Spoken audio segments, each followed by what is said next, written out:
Welcome to the Full Court Entertainment Podcast. I'm your host, Sheldon Moore. That's my co-host, Charles Jackson. How you doing, brother? Doing all right, man. Drake just dropped a couple of days ago. Got That some was good like last playoff week. basketball. Drake dropped Got some last good week. last week. Got some good You like playoff it? basketball. You like Hell the yeah. albums? Hell yeah. Well, if I'm being honest, I only got like probably about 4 or 5 songs from each project. Like I feel like the albums were decent. It just wasn't a lot of downloads like you'll usually get from a Drake album. What is it? Is Iceman? Is it Habiti and Maid of Honor? Yeah. Iceman I, good. I, what was that song? I forgot. I think I made the honors that WNBA and that I, song that is he that had Party Next Door. Them my two favorites out there. is that on? That's on Maid of Honor. No, WNBA is Yeah, on Habiti. That song cool. I give uh, I give Drake that. And yeah, is it classic? That song yeah. I good got too. classic too. Classic Yeah. good. Gen Hey, I Five is decent. I give Drake this though. Each album is literally different. Yeah. I think Iceman is basically like your usual rap, hip hop, but Habitsi is Mm-hmm. more kind of like R&B to an extent, somewhat, I Mm-hmm. think. And I think Maid of Honor is kind of like that maybe like the it's like the club type scene. Something like that. Similar. All I But know is they're gonna be playing that Sexy Red and Drake in the clubs for sure. I saw somebody say them songs were bad. The ones with Sexy Red though, they were bad. They still gonna play them in the club. She did a remix of the what's Chicago like to the left. Take it back now, Bad, but y'all. yeah, She y'all. did, yeah, she did a remix of that. But forget about Drake. What the hell? Okay. I don't know where he went.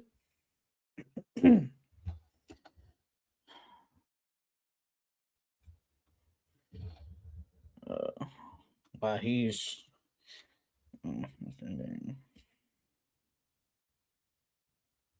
what happened? Hello? Can you hear me? Yeah, I hear you. I hear you. Oh wow. We got some breaking news. They, according to Shams, the NBA's board of governors has passed a new anti-tanking rules that include expanding the draft lottery from 14 to 16 teams, a regulation zone where the bottom three teams get penalized with lessened chances for the number one pick and flatten odds. So Mm. basically, like how we talked about it, what like a couple of weeks ago, how the It's just that they worst just teams added two don't, more teams. Well, yeah, really one more team. and the worst teams basically don't have a legit chance of really getting number one. It's kind of in like that middle type tier. That shit is so stupid to me, Jay. That makes no sense. Why wouldn't you let the weak teams get better? I feel like would you like it if it was just like how it is, like straight NFL? If you got the worst Yes, record, you got number one, yes, like just like that yes. is I think they need to do that. because Honestly. eventually, if you're always, let's just say you be like bad for say 2 years, but not get number one, like in those 2 years, but let's just say you get number six and say year three, eventually you will get good. Like you're going to Hmm. get better. I mean, I ain't messing with it. I just don't feel like. But I mean, like again, what if you have injuries, and like what if the teams are just that bad? They have to tank to get good players. Like they just have to. But we might talk about that later. But we're gonna start off with the Knicks and the Cavs. Last time we was on here, the Knicks were up 1-0. Fast forward a week later, the Cavaliers went home, and the New York Knicks are going back to the NBA Finals since 1999. I was only 4 years old. I was only four. So, what is? Let's talk. Let's just talk about the series just a little bit. Then we'll talk about what's next for the Cavs in the off season. What was your thoughts on the New York Knicks sweeping the Cleveland Cavaliers? I was honestly surprised to be honest with you. I thought the Cavs would at least get one game. I mean, but we talked about it last week. Like it could either go 4-0 or 4-1. I think that not only Donovan Mitchell but everybody on the team was tired. They had two game sevens. And then now you're going against a Knicks team who's well rested and has no injuries basically.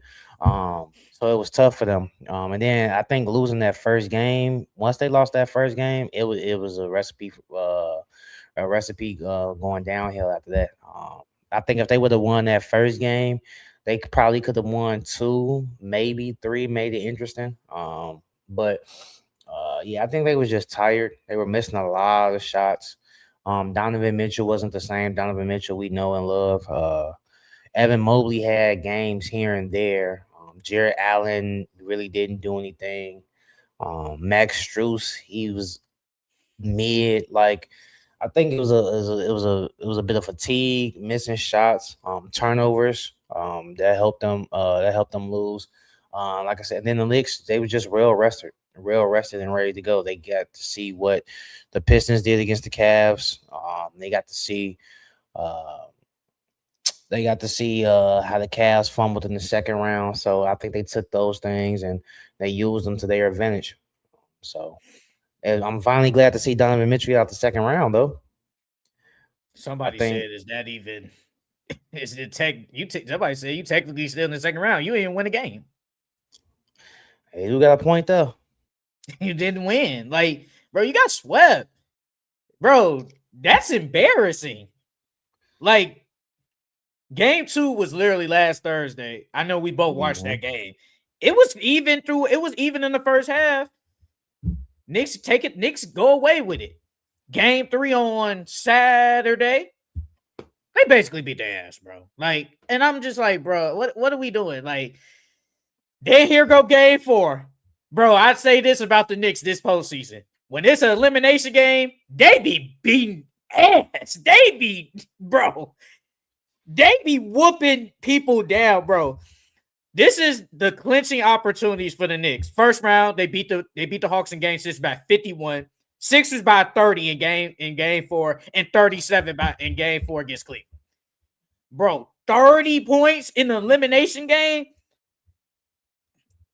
You said it last week. I said no to it. I think you said the Knicks, do they have a chance against any of the Western Conference teams that's still left? And I said no. I'm kind of with you now. I think the Knicks might have a legit chance, bro. With how this Knicks team is playing, they playing unbelievable basketball. Jalen Brunson Yeah. has looked really good. Mikal Bridges has looked, bro. I think Mikal Hey, Bridges. No, go ahead, bro. Go no, I ahead. was I was just gonna say, Mikhail. We talked all that mess about him Yes. last year, and No, early then some this year, part. remember?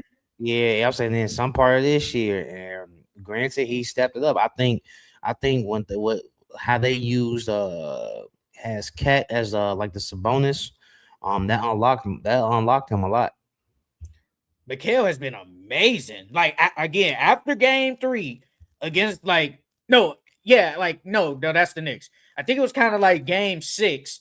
That's Mhm. when Mikal kind of got it going. He's been amazing ever since.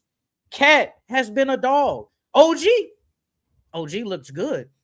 And can we give credit to Landry Shamet? Bro, Landry Shamet is hooping. And remember Bro, he got hurt last year. You think if they would in the playoffs, not did he get hurt in the playoffs last year, or was it right at the end of the season he got hurt? I think it was like his shoulder or something. Or was that this season he got? I know he got hurt this season too.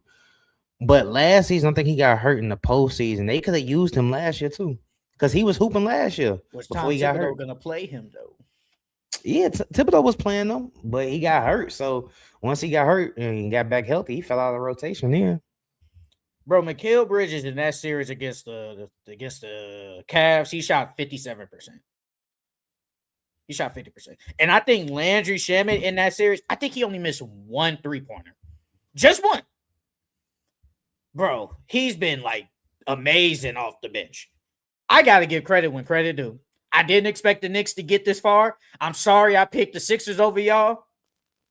Y'all right. Y'all a championship team, bro. And New York, they going crazy, bro. Oh, Huh. Hey, have you seen the TikToks of them pouring honey on Jalen Brunson, bro? They call him Honey Pack Brunson. whoa now. That is Whoa. insane. Honey Whoa. Pack Brunson is out of this world. Whoa now. Hey, whoa. Bro, where's that tweet, G? If I can find this tweet was crazy. Man, I hope I can find it, bro. Where is it? Oh, this was somebody said on Twitter. Funniest part about the Knicks playoff run is we have faced Joel Embiid, Tyrese Maxey, Donovan Mitchell, and James Harden. Yet the only player who instilled even the slightest fear in the fan base was 34-year-old CJ McCollum.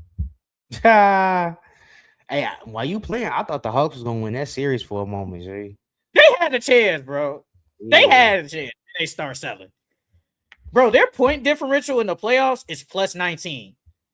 They be whooping ass. Like, they've been beating down on people. And I know some people gonna say, the East is weak. They ain't played nobody. But at the same time, bro, they are dominating. They are dominating, bro. So I got to give credit when credit due for the Knicks. Now, the Cavs, that's embarrassing. I'm sorry, bro. That's embarrassing. You got all this talent. And y'all don't even put up a fight in game 4. Bro, when they went up by 12 at the end of the first quarter, I said it's over, bro. And I think they even came back in the second, but I still said it's over, bro. They looked like they didn't care. They looked like they didn't care, bro. They just wanted to go to Cancun. Donovan Mitchell played good in game 4.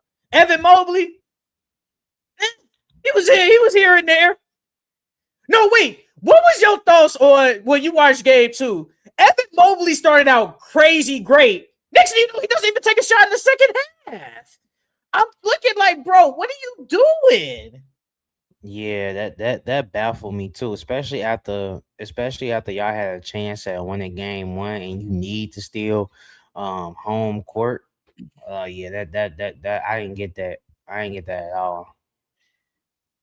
James Harden in this series, he gave you 16 points, 4 boards, 3 assists, 4 turnovers, shot 38 from the field, and shot 17 from the 3.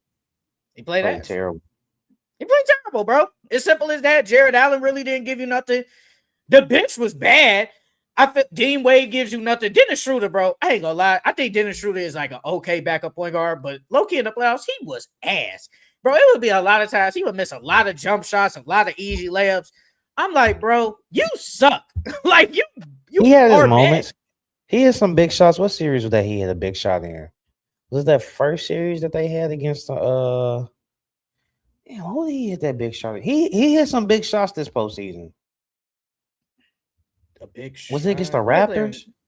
I think it was against the Raptors or the Pistons. Or the Pistons. He hit a couple of big shots in that series. Man, the Cavs, they shouldn't have even gone to game 7 with the Raptors. You probably shouldn't even gone to game 7 with the Pistons. Then you get swept. Now, I think the Pistons are still a good team. Now, look at the Pistons differently. How are you in a battle with this team that wins 7, but you see the next team beat them down in 4 games? I look at you like, what was going on? I mean, but that Knicks team is better than that Pistons team. I think so, too. Well, they updated the thing.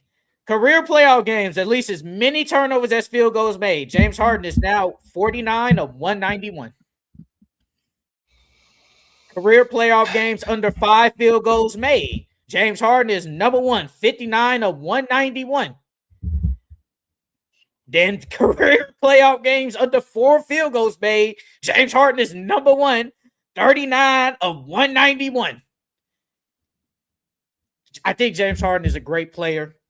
I think when we tell, like, say our kids or whatever, I always say, like, James Harden, like, I feel he won't be forgotten, but when we say, like, man, James Harden was really a dog. You had to be there when he was dropping 30 points in Houston.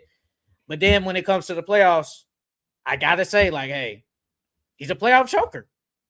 He doesn't show up. He really don't show up. I think this is mental at this point. Because there's no way you be this bad, bro. Like, the drop-off from the regular season and then the playoffs is crazy. It's all that pressure. But remember last week you was talking about how Evan Mobley needs to be the second option and James Harden was there to be the third. Third option, yeah. I don't know which option he was. He was bad. Shit, I don't even know which option Evan Mobley was. I don't know either, man.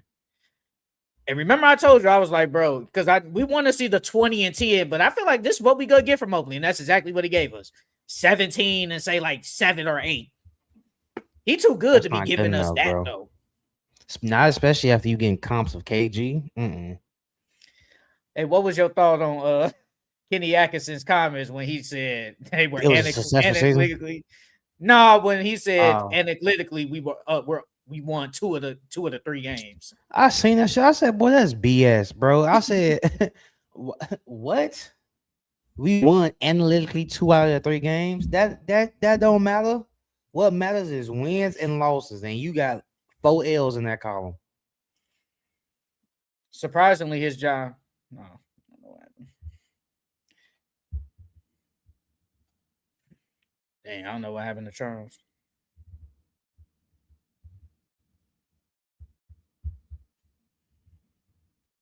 Hello, you there? Yeah. Oh man. Oh, you speak kind of low, but surprisingly, his job is still safe. Now we're about to talk about what's next. What should the Cavs do? So the Knicks are going to the finals. You want to go to a finals game? You want to go to a Knicks game? The get-in price is $3K. That's the get-in price. Nigga, boy, I seen them prices, bro. I think they said, I don't know if it was floor seats tickets, but it was like $526K for a ticket, bro. Who is paying $500,000 to go see the Knicks?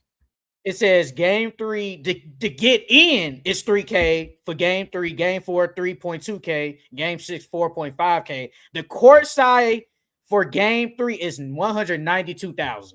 That's the court side, and for game 6 is $305K.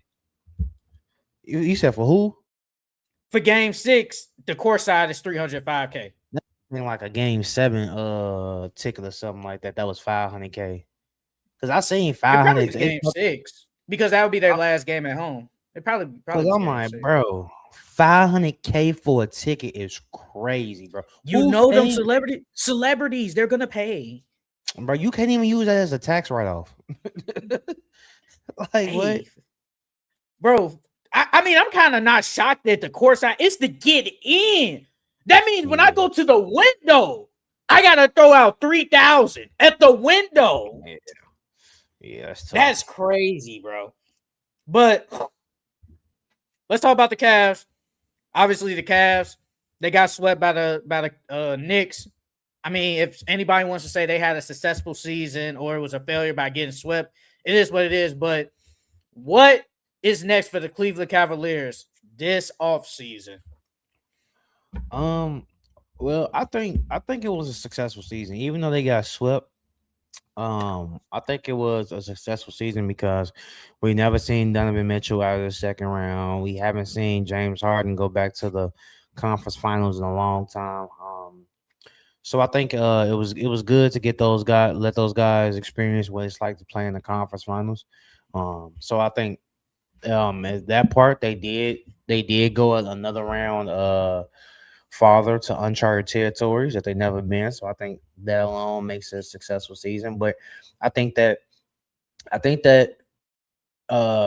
if this isn't the writing on the wall for LeBron James to turn back to go back to Cleveland, I don't know what is. Because I believe if LeBron James was there, I don't think they go through this. I don't think they go 7 in both series, to be honest with you.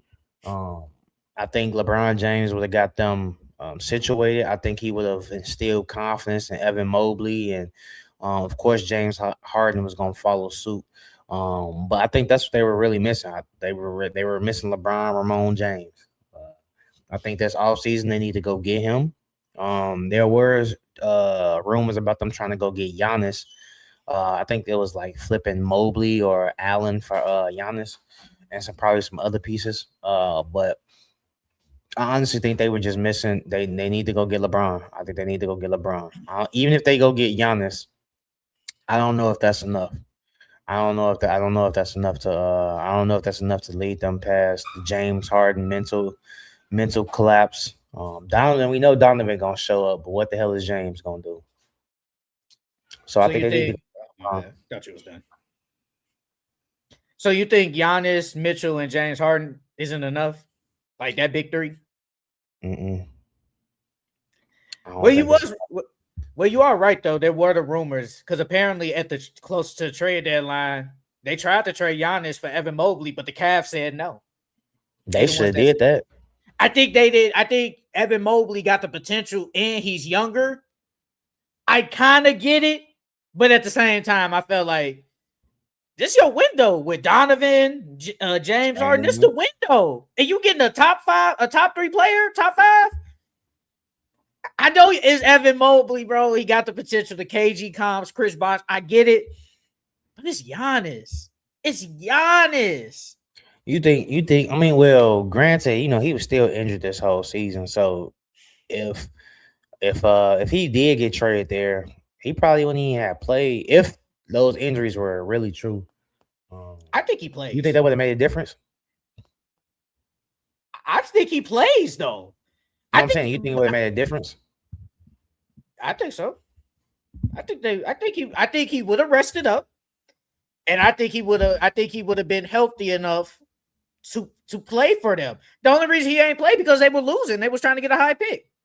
Because you remember Giannis was talking about, I'm trying to play, but they ain't letting me. Of course they're not gonna let you, bro. They're trying to tank and get a pick, top pick. Of course Still ain't get it. Well, they got top 10. Got top 10. So Evan Mobley, I think this is when his new contract starts. He's gonna get paid $50 million next year, 53, 57, and then $61 million in the last year. Hell no, he not worth all that.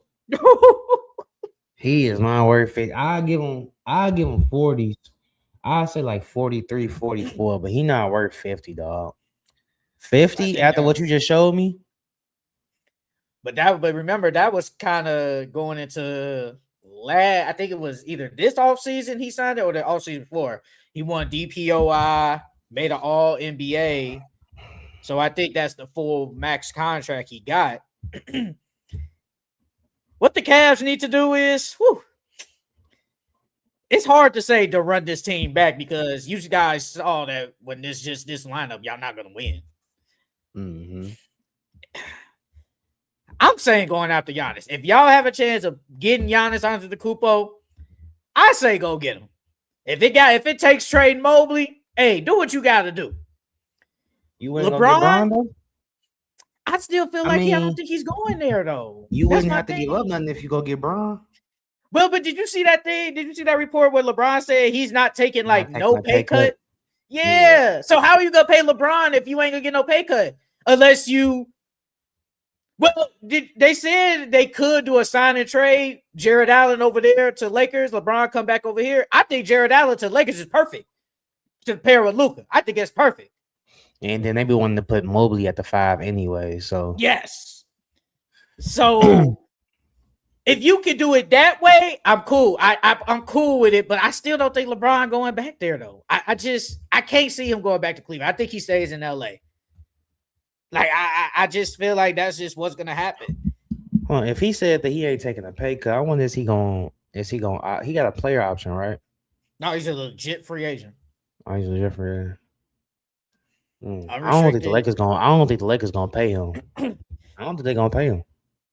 So this is from Brian Windhorst. He said LeBron's camp would reportedly want an explanation from the Lakers if they offer him anything less than a max contract. Windhorst noted that James and his camp want the Lakers to make a contract offer, and if it is for anything less than a maximum, they want the Lakers to explain why and what other players they are going to target with the money that is saved. What is that? What does that got to do with you though? Like you going if they're not paying you, why you want to know what other players they gonna go for? You ain't getting the money.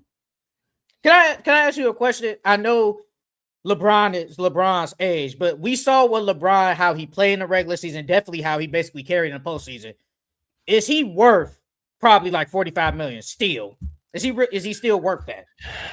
I wouldn't say 45, probably around 35 to 38 range, maybe 40. I don't think he should get no close to 50 mil, dog.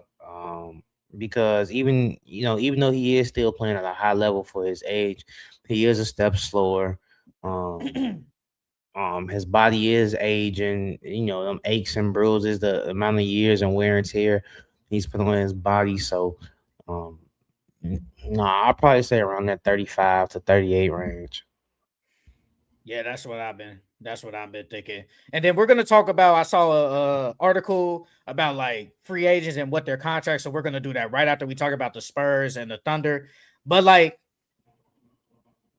I don't know. Is James Harden? Well, there was reports with James Harden saying that he's gonna opt out and take less, so they can help maneuver around like the not being the second apron. Or if you are James Harden, do you just opt into that 42 million player option? I No, feel that like I man would needs just to take opt that out. pay cut. Yeah, that man need to take that pay cut. And Donovan Mitchell, he keeps saying that, like, man, I love Cleveland. I want to be here. But brother, every year, low key, since you've been there, it's ended with disappointment. And this is the worst one. You got swept in the conference finals. At least the last couple of years, I can at least say you was somewhat hurt. I can at least give you that excuse. There ain't no excuse here. Well, they did say he probably was dealing with something, but he was out there. He was playing good. He was hooping. I'll say he ain't look hurt to me. They say he was probably dealing with something, and we probably won't know until later on. But they say he was probably dealing with something. But they got punked by the Knicks, man. They got punked. I don't know what you do with like the bench. I think Matt Strus is still on the contract. Dennis Schroeder is still on the contract. I think Dean Wade is. Ooh, who else they got? Jordan Tyson. It's a lot of that team's a fake Eastern Conference Finals team. That's a fake Eastern Conference Finals team. And I think you bring James Harden back, but you have to realize, like, when it comes to the playoffs, he's probably gonna sell you. And Evan Mobley. Wait, you are trading Evan Mobley though for Giannis? Are you doing it if they can do it?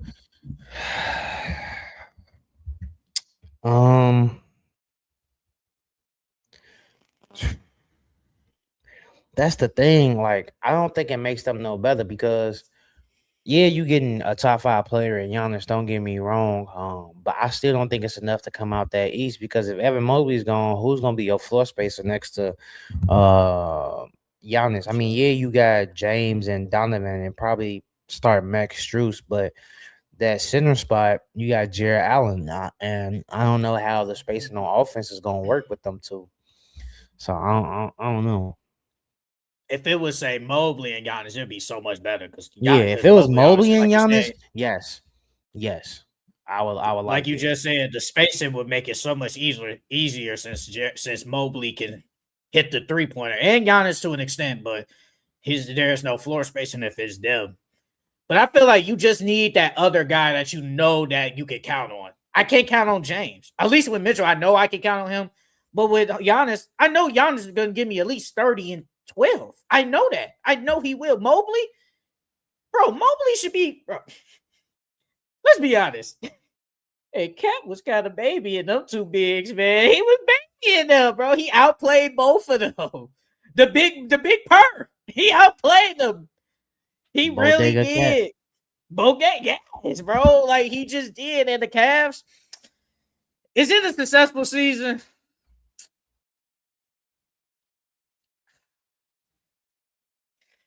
I'm kind of leaning towards no, only because you got swept.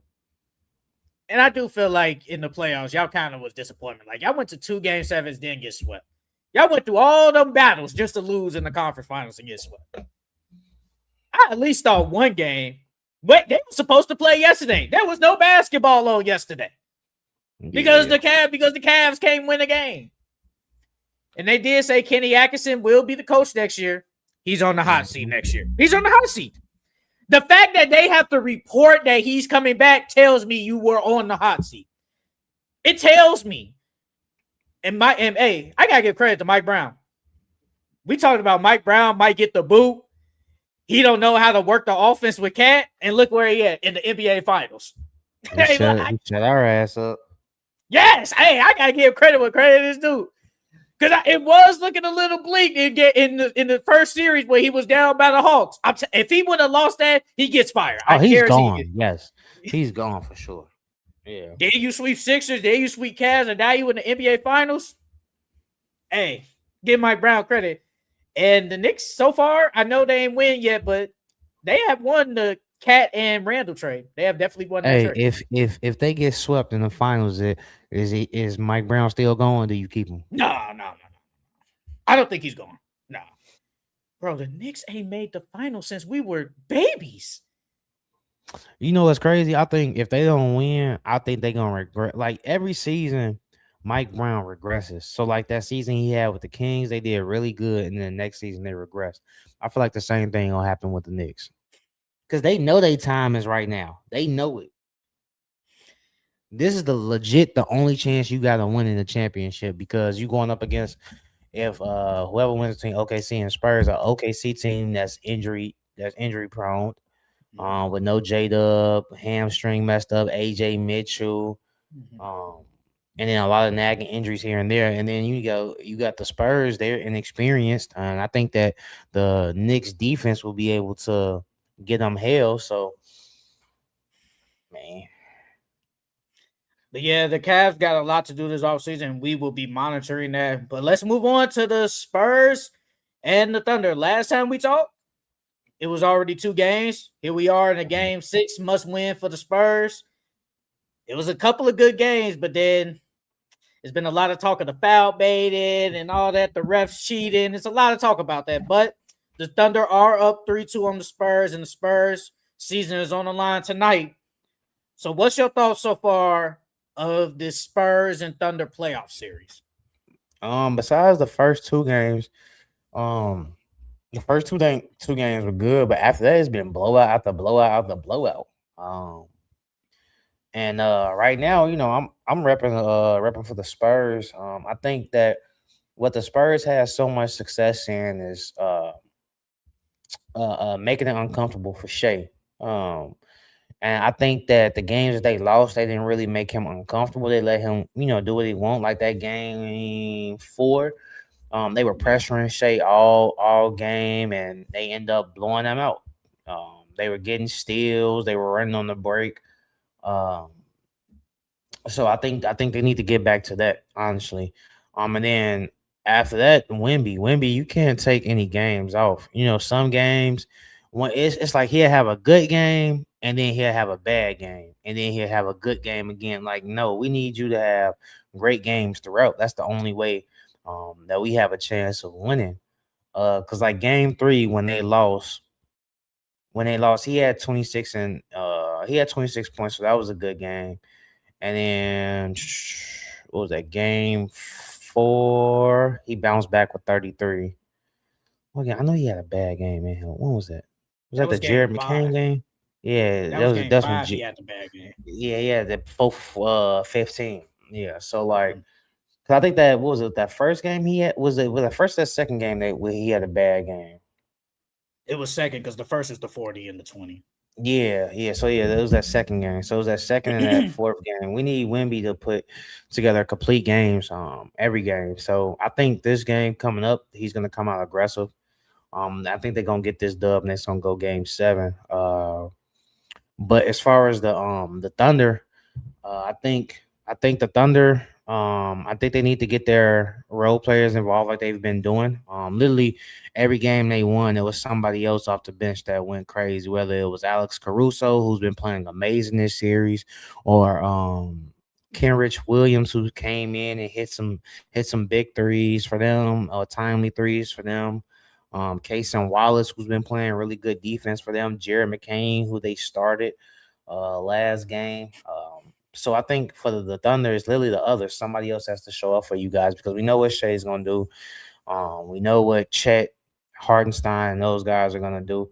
It's what others are gonna show up. And if I'm the Spurs, honestly, I would if you can't stop Shea, and if you can't uh put that pressure on him like you did early on in this series, you literally stay home. You stay home and don't let nobody else beat you. I'll let Shea go for 30, for 40, but as long as everybody else got single digits or less than 15, then we should be good because the Spurs are deep. They got enough people on their roster to contain those guys. So um, and turnovers. They have to limit their turnovers, bro. They have to limit their turnovers. You think Sixers looking like, man, we really gave this man up for nothing. We gave Jeremy Jeremy McCain. McCain. Yep. He's hooping, bro. He's playing good. Jeremy McCain is like really hooping, and he's. Remember, I said like he was an X factor. I said like, bro, he's an X factor, and he has been an X factor this series.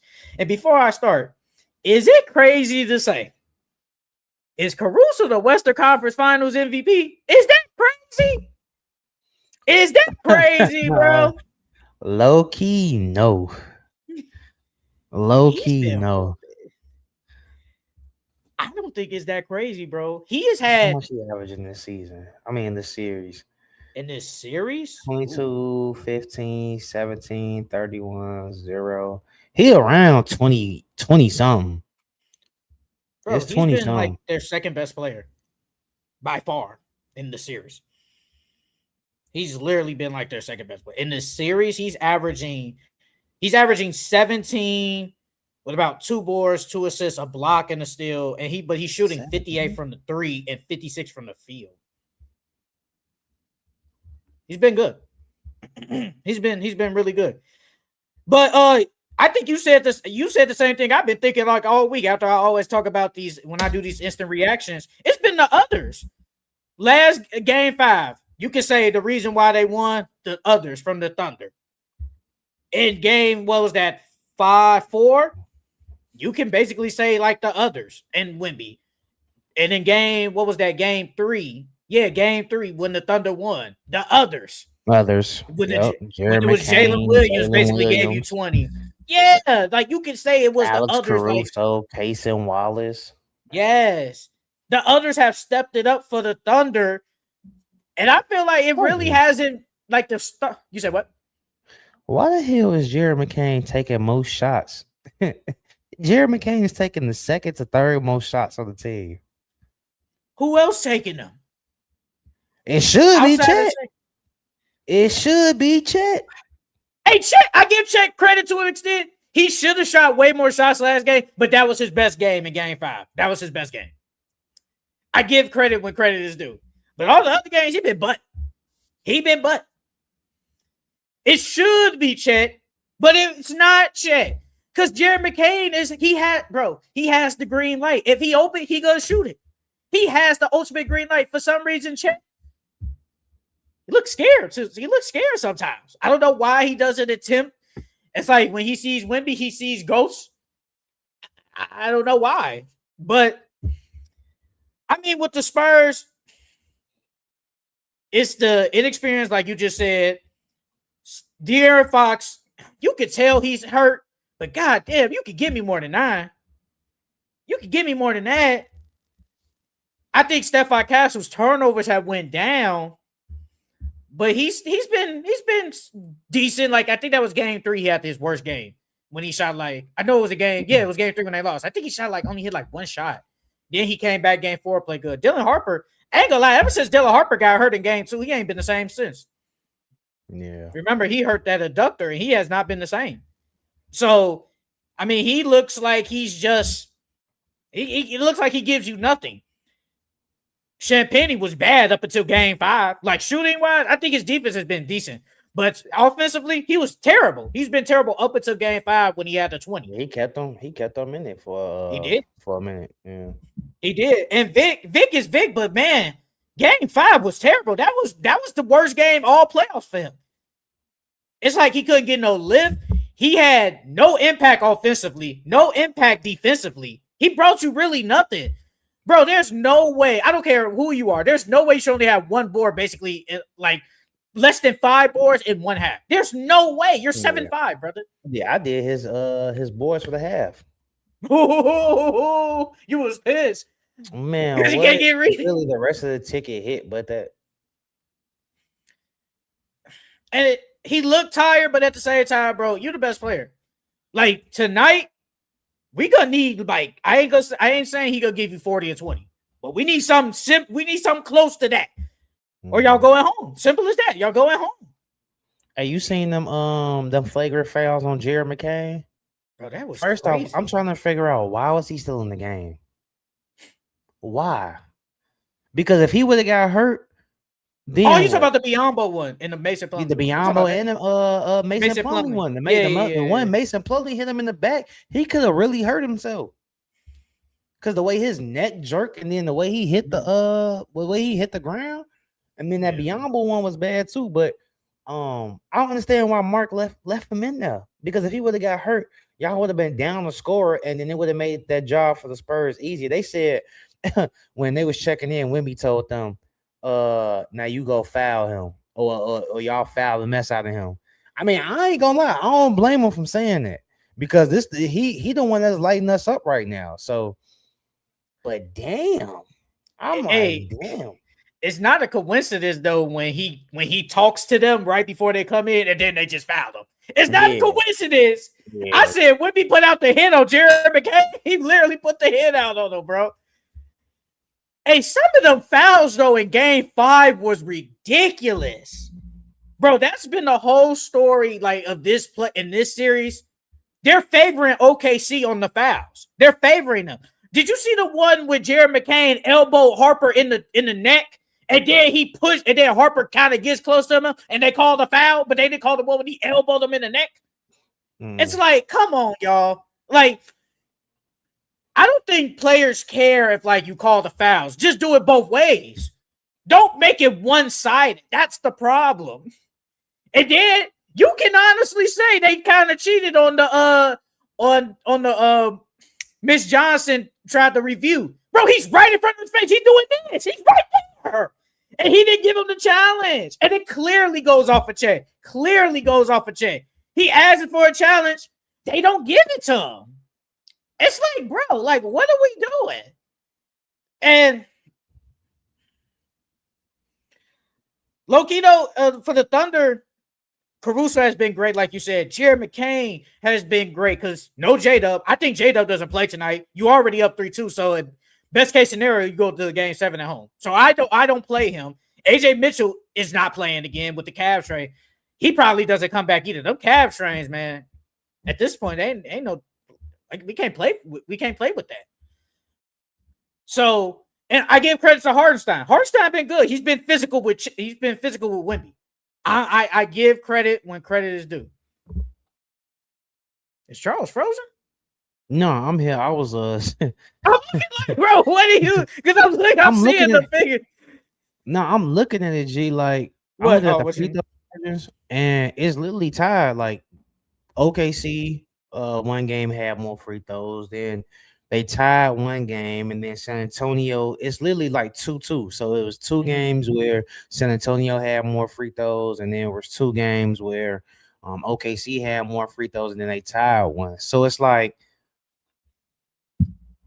it's really up in the air. It's really even if we being honest. And it's the ticky tack fouls too, though. Not even the ones with the free throws, just the regular fouls in general.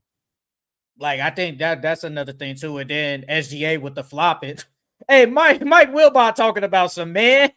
She said if SGA go win, go and you a basketball player too. And I know you be hooping with like teenagers and stuff too. So you can answer this. He said on Get Up today. He said, man, he said if Shea wins, like if he wins the finals, he gonna be a back-to-back MVP, back-to-back champion, back-to-back finals MVP. He said, man, them kids, they see them good players. They gonna emulate what they be doing. And he was like, man, they gonna be if they see him flopping, they gonna flop too. Shit, it's a shorty I go hoop on Fridays. It's a shorty that I go hoop with.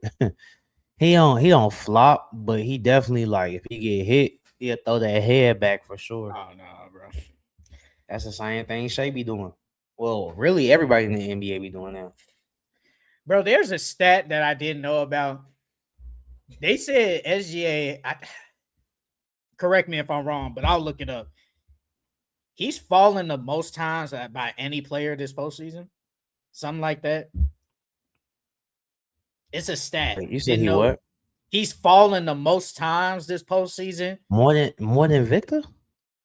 Yeah, I think so. That's crazy. Let me Victor see. falls down in every other play. Let me see. Let me see if I can.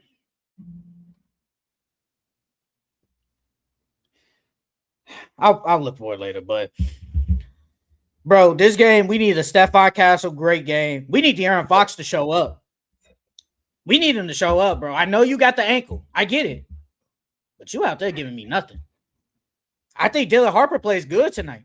I think he's going to play good. And we're going to get predictions like at the end of the pod. I think he's going to play good. And I think the role player is going to step up. And I think Vic plays great.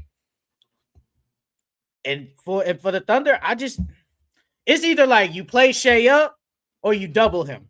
But the thing is, if you double him, he's going to find somebody. And with how Jared McCain and Caruso been playing and shooting the ball, do you even want to double him? That's the question. Or do you just go straight up with him? Or do you go straight up? No, I think you go straight up. I don't think you double because we seen you can't leave Jared McCain open. We seen that Alex Caruso is playing out of his mind this series, and you don't want any of the others to get off. And this is elimination game too. So I say you put Castle or Carter Bryant or whoever you got guarding him straight up on Shea, and you stay home and make everybody else beat us because we know Chet ain't gonna shoot. So make everybody else beat us. I think Stephon Castle has been really good this playoffs. Outside of like the first games with the turnovers, I think he's played good. I think he's played really good. Yeah, I think he's been aggressive. He's been really good defensively. It's just them turnovers, bro. I think the first 2-3 games he had a lot of turnovers. How many turnovers is he even? I think he's averaging in at the least whole playoffs. No, just this series. I got you. Yeah, that's what I meant. Just this series. How many turnovers in total or just average? He's averaging. He had 11 the first game, 9 the second game. He's been his last 3. He's been really good. 3, 1, and 1. So, well, in this series, he's averaging 5. That's OD. And with he's been good the last 3 games. Yeah, I think he's been pretty good. And Dylan Harper, like I said, he's been hurt. He's been kind of not good since the adductor injury. He really ain't been that good. But man, if the Spurs want to win, bro, we need Vic to. Hey, Vic got to step it up, bro. And I feel like when you know your 3-point shot ain't falling, bro, he was 0 for 5 in game 5. Go down in the paint, bro. Please go down in the paint. I get it. You were 7'5" small forward, but at the end of the day, you're a big man. Go down there and baby them. Please. You're the tallest person on the court. Literally, bro. Like, ain't no way he should walk away without 10 rebounds in the game. No way. Facts. Because what was last game? What he had? 6? 6? No, that's it. That's all you give me a 6. You give me 6 boards in total, bro. Come on now. You better than that. And like this series, he's averaging 28 and 11 with 3 assists, 3 blocks, and 2 in a steal. Like he's been amazing. Where? Yeah, he only had. Jesus Christ. Hold on. Is this right?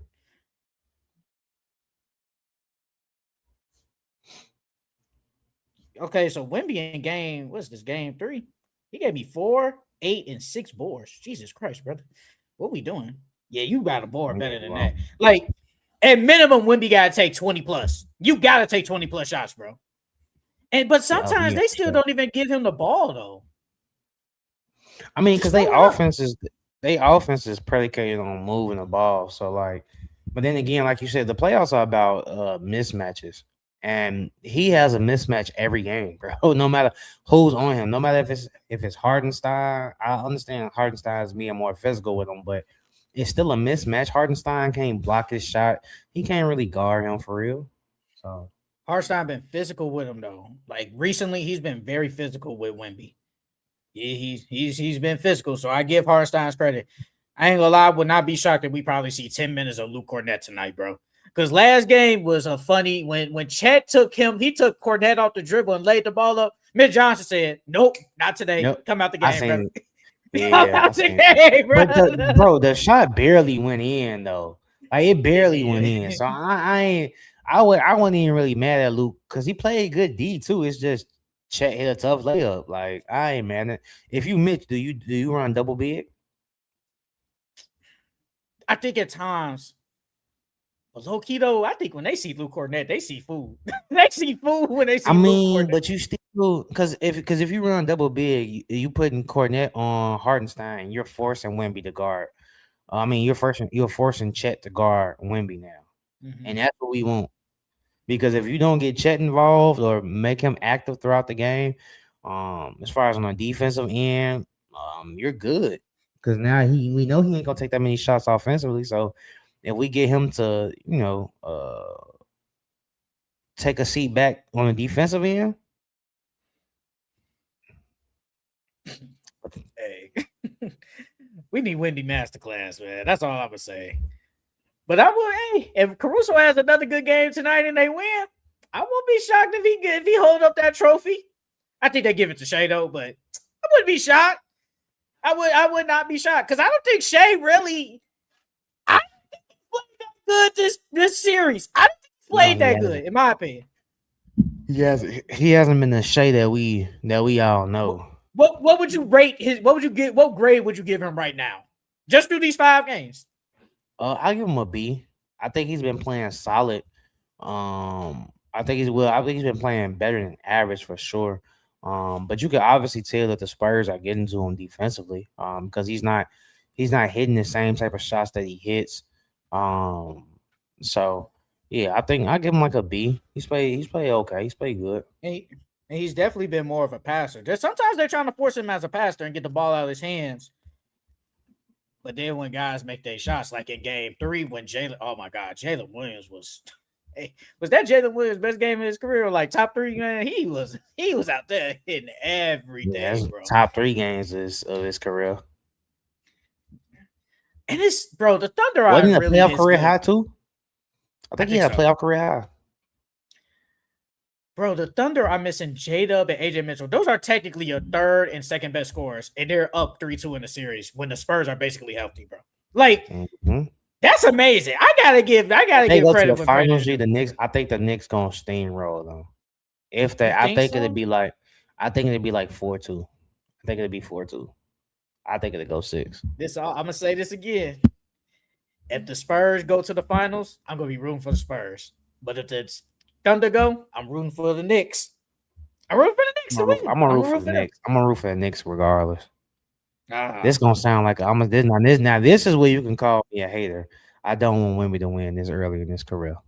Why? I don't. I know because I know if he wins, they're gonna try to give him everything. They're gonna try to goat this man off back, bro. I already know it.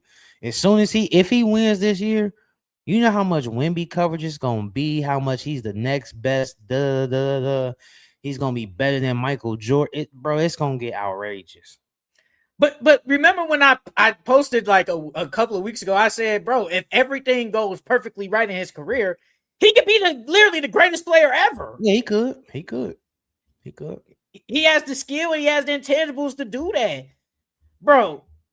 If Wemby wins in year 3, look, bro, stamp him top. I was gonna say they gonna say he's the best player in the league.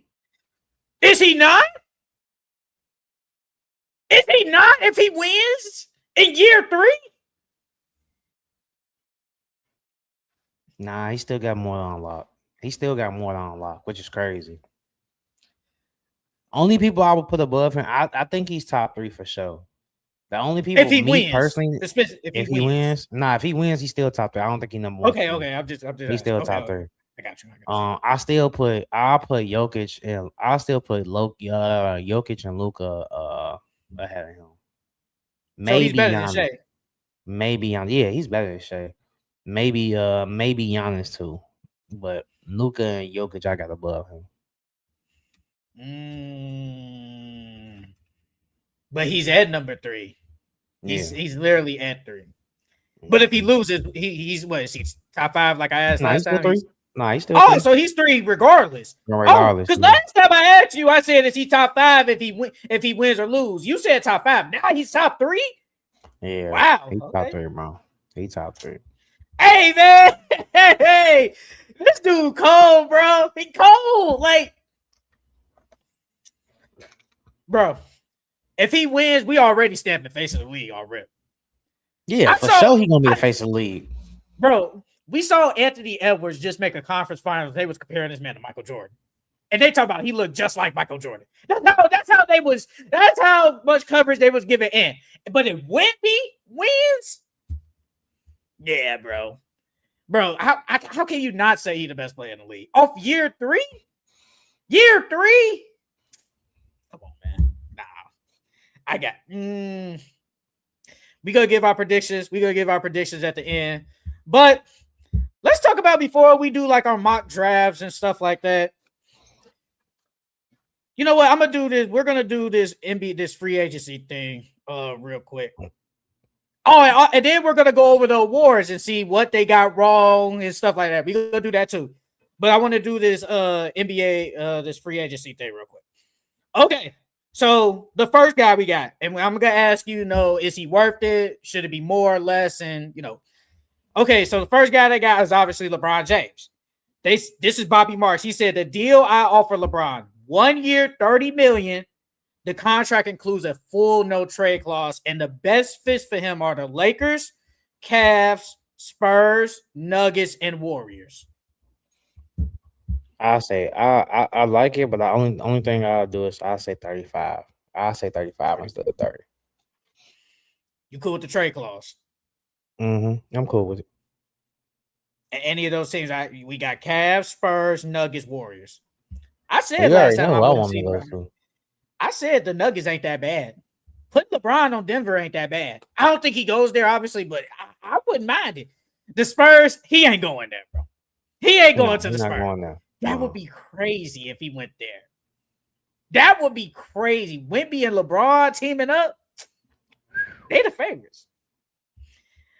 I'm cool with 1 year, 30. I think that's where LeBron is right now because of the age. He's still great. He's still a really good player. It's just the age, bro. That's the thing. And no trade clause. The thing is, though, he got the power, and it's like, do you want to give LeBron more power? I mean, he had no trade clause his entire career, so like.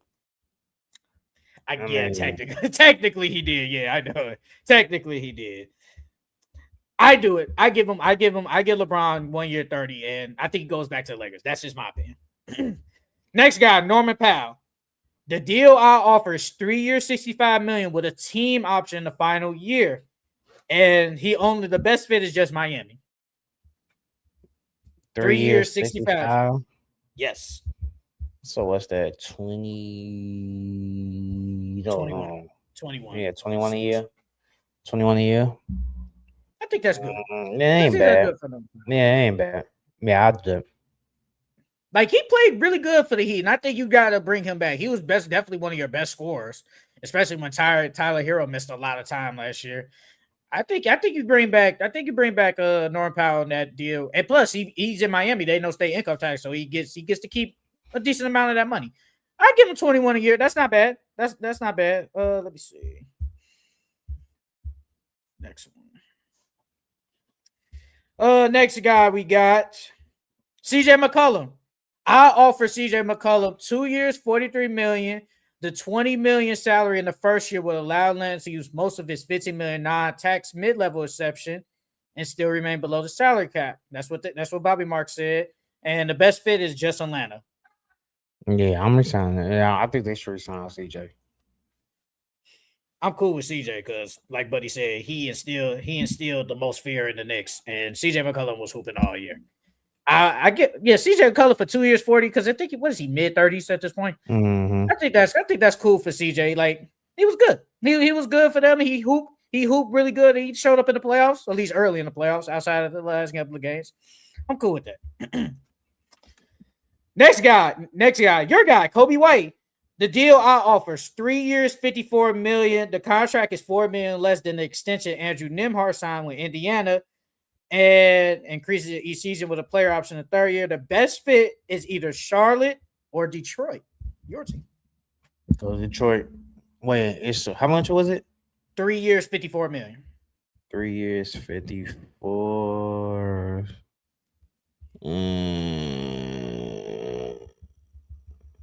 What's that? 18? What's that? 18 a year. You think Kobe not worth 18? No, he is. I'm just trying to debate, should he go back to Charlotte because he was killing with Charlotte, or should he go to Detroit? If he go to Detroit, he's starting for sure. Kobe, Duncan. Nah, Kobe, Asur. Oh yeah, sure. Depend- Fuck out. Tobias and Tobias a Jalen. free agent. Do they bring him back? I Do you would. bring back Tobias? I would. I would. Even after all them stinkers he had later in the playoffs? I mean, well, look what he did before then, though. He did. He hooped. He hooped. I give credit where credit's due. He was hooped, but then later on, he was sticking that hole up. Wait, I could see Kobe starting next to K. If Kobe is Kobe there, do they win? Do they beat the Cavs in 7? If he does, Yeah. Yes. Because Kobe he coached the 20-point per game score. I think Kobe 18 is cool. He deserves it. He hooped for the Bulls and for the Hornets last year, so I'm cool with that. Next guy, Ayo Dosunmu, 3 years, $51 million. The best fits for him is Minnesota, your team, the Detroit Pistons, the Clippers, the Lakers, and Miami.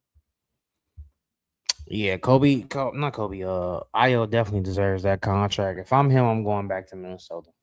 I think him and Jaden McDaniels, that's a nice backcourt, and then start of your front court. I still think you need to trade Julius though. Julius got to go. And did you see that report that they might have to trade Dante DiVincenzo so they can free up some space so they could potentially re-sign Ayo? Did you see that? I mean, I ain't mad at it because you still got Terrence Shannon off the bench. Now you do lose shooting because Dante DiVincenzo is a really good 3-and-D, and he makes big plays when you need him. So you lose in that, but I mean, you got Terrence Shannon. You got was it Jalen Clark?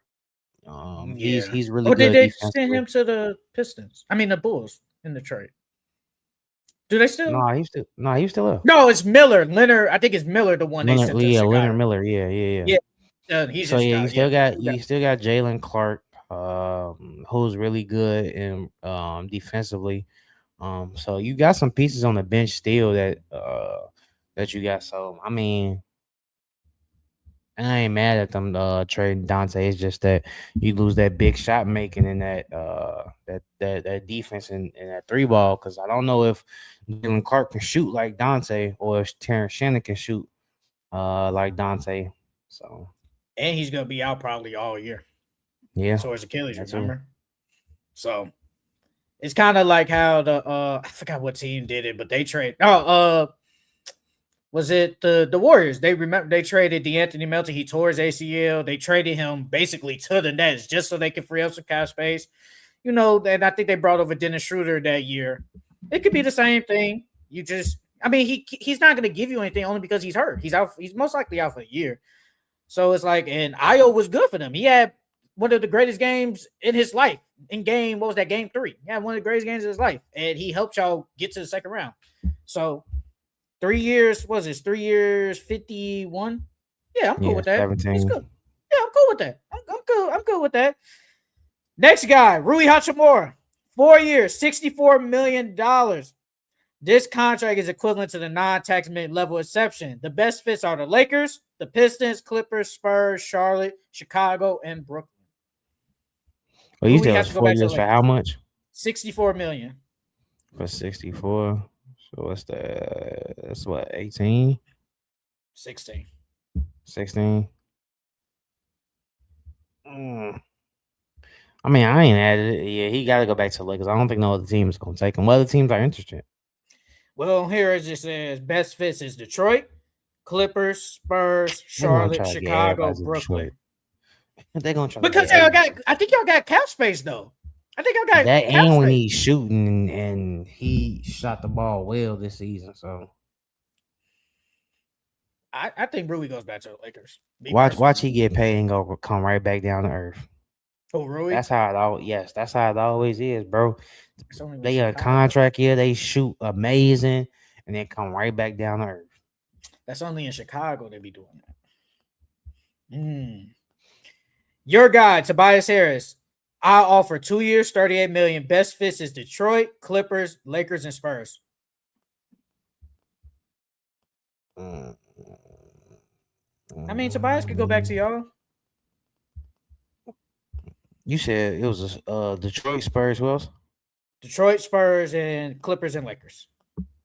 Clippers and like, nah, he don't need to go to the Lakers. Yeah, he come back to Detroit. Bro, he goes to the Lakers, he gets crucified easily, bro. Jesus. His The minute first he bad game. Bro, you see how they did DeAndre Aiden? Oh my god. You see how they did DeAndre Aiden? Bro, they was crucifying DeAndre Aiden. I'm cool with it. Tobias Harris is he's still a good player. I would like to see him go back to y'all. Man, if somehow y'all could get Tobias, maybe sign like a Kobe White or something with a sword, and then y'all gonna resign Jalen Duren. With Jalen Duren, hey, Nah, remember I can't remember when I said this because last week we talked about the Kawhi going back there. But we remember did. I was talking about Kawhi going there at the earlier in the year. Yeah, I remember you We gotta said go. that. I remember. We gotta go get Kawhi. I think we need Kawhi. I think I if remember you we saying that. had Cade, Asur, Kawhi, Tobias, and Jalen Duran, I like that. I still think if we can see the thing is Asur needs to start regardless of No, who he's else gonna is out there on start. the floor. Huh? No, I mean he gonna start regardless. No, I was saying that to say like I think we should go get Kobe and Kawhi. If Oh, we I got you. had Cade, Kobe, Kawhi, A but sword and Asur still Jaren. needs to start though. You'll probably have to put Kawhi at the 4 and then Yeah. put Asur at the 3. Hey, I ain't gonna lie. That perimeter defense is crazy. I know outside of Kobe White, but you got Kate, Kawhi, and if Kawhi, Kawhi yeah, can show you Kawhi. something similar to really good defense, and then a sword, hey, that defense is crazy. And And then you nine got times out of 10, K is gonna be guarding their third best player. So yes. Hey, that'd be crazy. Hey, if y'all had that against the Cavs, y'all damn near put them on lock, low key. Y'all probably put them on we probably lock. would have swept them. Nah, facts. That would be crazy. You know what? I'm kind of rooting for Kawhi to go there now. You definitely said that.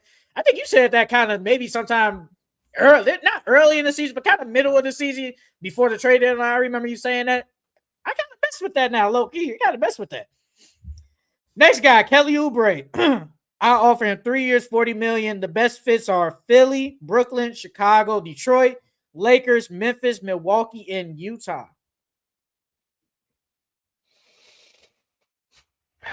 I think he need to go back to Philly. I think he should run it back with Philly. I think that um he has some success there, and we didn't even really get to see them fully healthy. Well, I don't think we ever will, but I think he should go back to Philly. I'm cool with Philly. I think he fits good with Philly. I think he fits really good with them.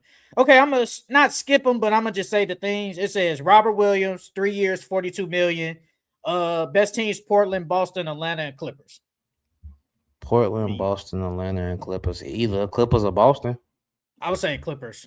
I think they need a big. Mm-hmm.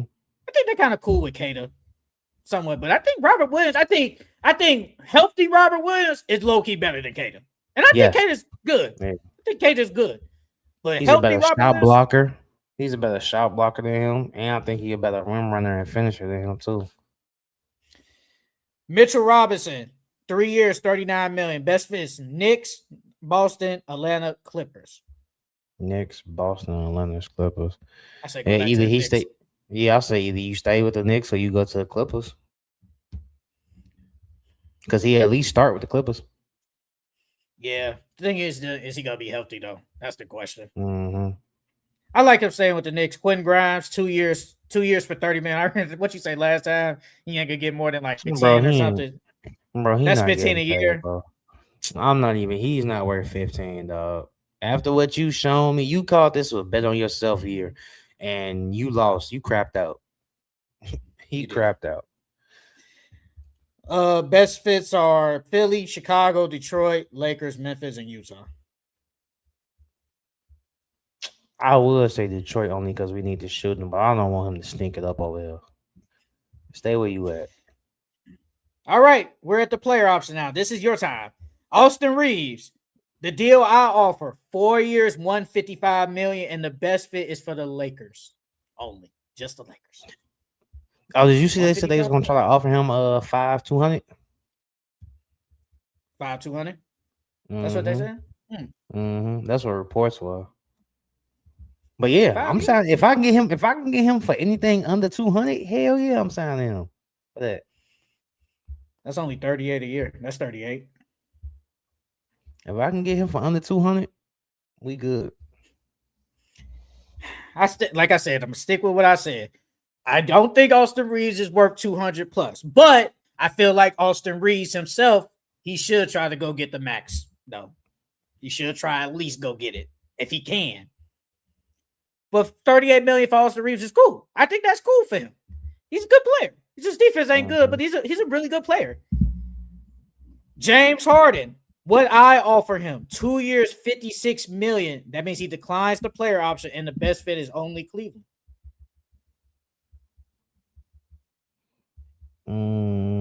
That's 20 a year. I think that's cool. Yeah. I would try to get him a little bit cheaper, but yeah. I feel like what's a little bit cheaper? What? Close to almost 20? 25. 23 to 25, yep. I think 28 is cool with James. I'm cool with that. You're not worth 40, but I give you 28. Trae Young, what I offer, 3 years, 130. Best fit, obviously the Wizards. I ain't mad. That's 43 a year. I think Trey's worth 40. His player option is 49 million, so he'll take 9 million less. And there's a player option in the last year. I'm cool with it. Trae Young's a good player. He didn't play last year really because he was injured, but he's a good player that we'll really see how this team is. Hey, did you see the reports talking about the Wizards could be a dark horse to potentially getting Giannis or LeBron? Yeah, boy. Well, I don't know about Bron, but Giannis, boy, imagine if they go get Giannis. I think they said they gotta give AD up. Yeah, AD is gone for sure. But that's still a nasty team. I honestly like that more than with AD. Hey, Trae Young, AJ, Giannis, and Sar. Oh my God, bro. Come on now. Hey, and we still what forgetting is about that? Keyshawn. What We are still they? forgetting about Trey Johnson. We still forgetting They might about have to all give them up some other of them young guys. players. I mean, yeah, but they still got a lot of young guys over there. Where is that team at though? Like, are they Eastern Conference Finals if they do that? The Eastern Conference Finals, or they still like probably second round?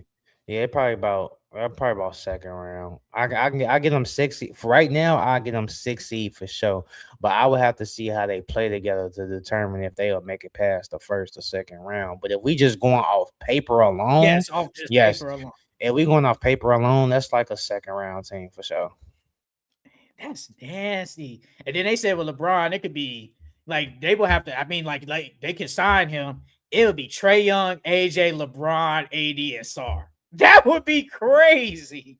I don't think LeBron gonna want to go to Washington though, because then that's like you following MJ footsteps. I don't think he gonna want to do that. Yeah, I don't think he going there either. I don't think he going to Washington. Hey, but it'd be nasty though. It'd be nasty.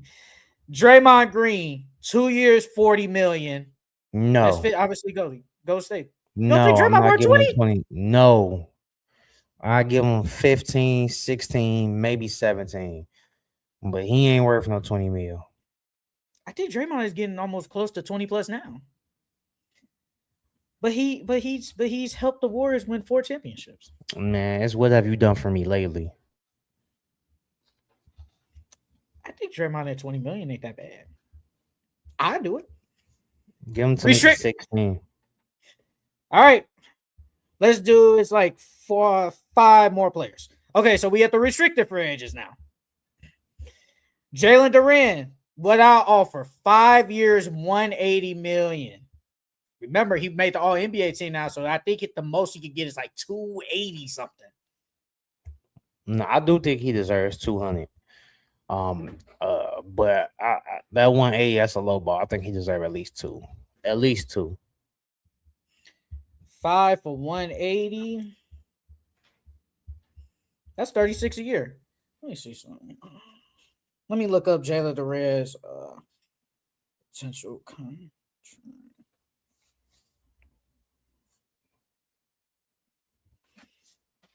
Okay, so by making All NBA, Jalen Duren, I keep saying Duren, Jalen Duren is now eligible to sign 5-year max with Detroit Pistons worth a projected $287 million. That's 30% of the cap.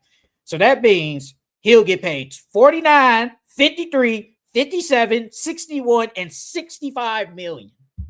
That's if they give him the full max. Nah, 200. He good with 200. He'll take that 200 easily. I think 180 is disrespectful. I ain't gonna lie. If he didn't make All NBA, it would have been 239. But if he goes to another team, the max another team can give him is 4 for 177. Hey, a sleeper team that should go after him low key. I know you're gonna hate it. I think the Bulls should do it. I think the Bulls should make an offer. No, I'm actually not mad at it, to be honest with you. I mean, of course, he leaving the Pistons. Yeah, I don't want him to leave the Pistons, but that wouldn't be bad for the Bulls. They get a center for the future. That wouldn't be bad for him. But the Pistons were able to match, and I think they matched that immediately because you get Duren on a way cheaper contract. Yeah. Mm-hmm. So because I forgot somebody said they should just let him go out there and see the waters. Like how, remember DeAndre Ayton went out there, they didn't want to give him the money. Then he goes out there. The Pacers signed him to a max contract. Then I don't even think it was a max, but they signed to a contract. Then the Suns matched it. Somebody said they should let him do the same thing. Go out there, see what your market is. And if a team offers, we'll just match it. Side note, if DeAndre Ayton would have went to the Pacers, you think he would have been better than what he is right now? Because you with Holly. Holly would have gave him the ball. Holly would have been, yeah. He would have force fed that man the ball. He played with Luka Doncic. It was not all that. He was okay. I mean, but Luka shoots more than Holly does, though. Are we getting, if he goes to the Pacers, are we getting like how he was early in Phoenix, the 20 and the 10 DeAndre Ayton? Holly. Because I think Miles Turner's gone. I think they sent him over to Phoenix, so he don't got to worry about that. I don't know, because it's the motor, bro. The motor. You always tell me, man, if he just had the motor, he could potentially be like up there, like have the Joel Embiid type skills. It's the motor. I don't know. I saw him play for the Lakers, and you basically on the contract year, and you weren't all that. JJ Redick bit you. I'm just saying, I don't know. Next guy, Peyton Watson, 4 years, $90 million. Best fits is Denver, Chicago, Brooklyn, and Lakers. Peyton deserved that contract. It don't matter where he go. Wherever he go, he deserved that contract. He was good last year, man. He was good. I think he goes back to Denver somehow. I think they found a way to bring him back. I think that's what happened. So, Walker Kessler, 4 years, 125. Best fit in Utah, Atlanta, or Lakers. You know what? Him going to Atlanta ain't that bad. Okongwu goes back to the bench, but it ain't that bad. And he's starting to space the floor well. Before he got hurt, he was shooting threes before he got hurt, and he was hitting them. I honestly want him to go to the Lakers. I ain't gonna lie to you. I need my boy Luka to get the reliable center. And then he's a shot blocker. He's willing to rebound, and I feel like I could trust him more than DeAndre Ayton for sure. Of course. Lakers ain't bad, or Jazz. I mean, not Jazz or Hawks. 2 more, then we'll move on. Tari Eason, your guy, 4 years, $85 million. Best fits is Houston or Chicago? No, I think he need that Kobe White Ayo contract, that 50-something 51? 51, 54. And it said the best fits was who? Chicago and Wales? And Houston, that's it. I really don't want him here. I think he goes back to Houston. Yeah. Last guy, Mark Williams, 3 years, $42 million. Best fits is Phoenix, Atlanta, Boston, or Chicago. Oh, I ain't mad at that. You get them real cheap, dirt cheap. 13 million, starting at 13. Yeah, I ain't mad at that. And he stay hurt. All right, man. Okay, before I start, our Chicago Bulls. There are 4 candidates they're thinking about. Chris Quinn, obviously from the Heat. We know he played for the Miami Heat. Micah Nori, the assistant for the Timberwolves. Sean Sweeney, the assistant for the Spurs. Dave Blitz, they said he's an assistant on the OKC Thunder. And then they said Tiago Splitter, obviously coach for the Blazers. Before you go, I just want to say real quick, I like Chris Quinn. If this is our candidate, I like Chris Quinn. That's just me. I think Chris Quinn would be good for the Bulls if he does get selected. I was gonna say I think those are all good candidates. Besides the second dude you named, I think the other four are good candidates. Yeah, I don't even know who that is. That's the dude. Remember the dude on Timberwolves when Chris Finch got hurt and he was coaching? Oh, okay. Yeah. Well, those are all good candidates, to be honest with you. Yeah, that's him. But my first reaction was Chris Quinn. I'm not mad at Chris Quinn or Tiago Splitter. I think that what Tiago Splitter showed in the absence of Chauncey is that he can actually coach. He can get these guys to buy in. And they were young guys too. So I think Tiago Splitter would be good. I think Chris Quinn would low-key be the best fit because he's coming from the Miami background, and you're bringing that strictness, that sternness, and I feel like that's what the Bulls need and have been missing since Thibodeau. So I'm not mad at Chris Quinn or Tiago Splitter. I like Chris Quinn. That's exactly what you said. I'm gonna echo everything you said. He comes from the Heat culture. He's played for the Heat. He's been under Eric. I think he's literally their lead assistant. The lead assistant for Eric Spoelstra, so he knows the Heat culture. He knows how Eric Spoelstra coaches, and he not on that BS. I think if you bring him over there to Chicago, I think he actually it ain't like Heat culture, but I think he brings a culture over there that can help the Bulls go to a new level. I am advocating for Chris Quinn. But then somebody said they might give it to Sean Sweeney because they haven't done nothing yet, and obviously they're playing still for the Spurs, so it's like you can't do nothing yet. But I mean, Sean Sweeney, I really don't know nothing about him. I really don't. I mean, anybody that comes from that Greg Popovich coaching line, they usually are a good coach. Like Mike Malone. I'm trying to think who else came from that Greg. What's his name? Budenholzer was there. Budenholzer, yeah. So Greg Popovich, he breeds good coaches. So anybody from that Spurs would be good. Okay, I had to get that out there real quick. Okay, a couple of things because then we're gonna talk about all NBA. Then we're gonna do our mock draft. So they put this trade out. They put this trade up there. The net is between the Nets and the Thunder. The Nets get Jalen Williams, and the Thunder get Michael Porter Jr., a 2027 first round pick, least favorable of their own in Houston, a 29 and 2031 first round pick. The Thunder cooking. SGA, MPJ. Man, because now how you gonna guard Shea? How you gonna guard either one of them? Michael Porter's shooting over 4 people and still hitting. So, and then you got Shea. Man, I ain't gonna lie. I like that. I like that a lot. J-Dub get his own team, but I think it's the shooting, and I think it's cheaper though because J-Dub getting paid like 50. Michael Porter's getting paid nowhere near that, so it helps financial reasons. That's what it says in this thing too. I would do that. I think about it. Nah, I would do that. I would. You doing it? I would do that because they already good defensively. Because now that gives you the option of signing back either Hardenstein if you want to. That gives you the chance to re-sign Case and Wallace and some of them other guys. You letting Lou Dort go? Yeah.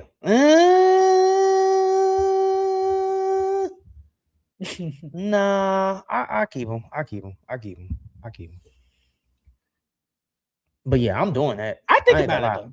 Because bro, you can't have 3 players taking up damn near 80% of your cap space, bro. Yeah, that's what's gonna happen. So one of them gotta go, and I think they are rather let go of J-Dub because we already seen we can win without J-Dub because he been hurt the entire season. And then now we trade him and we get a better shooter. I wouldn't say he's a better player because J-Dub brings the defense, but we get a better shooter and shot maker and MPJ for a cheaper price. And an NBA champion too. So Did you see that report that the Thunder are potentially trying to package their 2 late first rounders to move up in the to get in the top draft? 5. Yeah, to go up in the Yeah. top 5. Gee, what are y'all doing that for? Y'all don't need it. They said they was trying to target either Cam Boozer Or or was it was it Caleb? Caleb? Yeah, I think it was Or was it Caleb and both? Cam. It was both. Why do It they was need both. them, bro? They so greedy, bro. They don't. They don't need. I mean, you could put Caleb and Chet together. That'd be a nasty front court. But you don't need neither one of them. They just doing it just because they can. Yes, just because they can. Let me see. Yeah, talking about some executives around the league are floating that the idea the Thunder could trade up to draft Cam Boozer or Caleb. What's to stop them from packaging number 12, 17, and even future first picks to try to go get Boozer or Wilson? Low key though, if I'm being completely honest, if it's between obviously the Grizzlies and the Bulls, I think the Bulls don't even do that. I think the Bulls don't do it. Now Memphis might. I wouldn't be shocked that Memphis do it. But I think the Bulls don't do it, bro. I think they just need that cornerstone player. They just need that guy.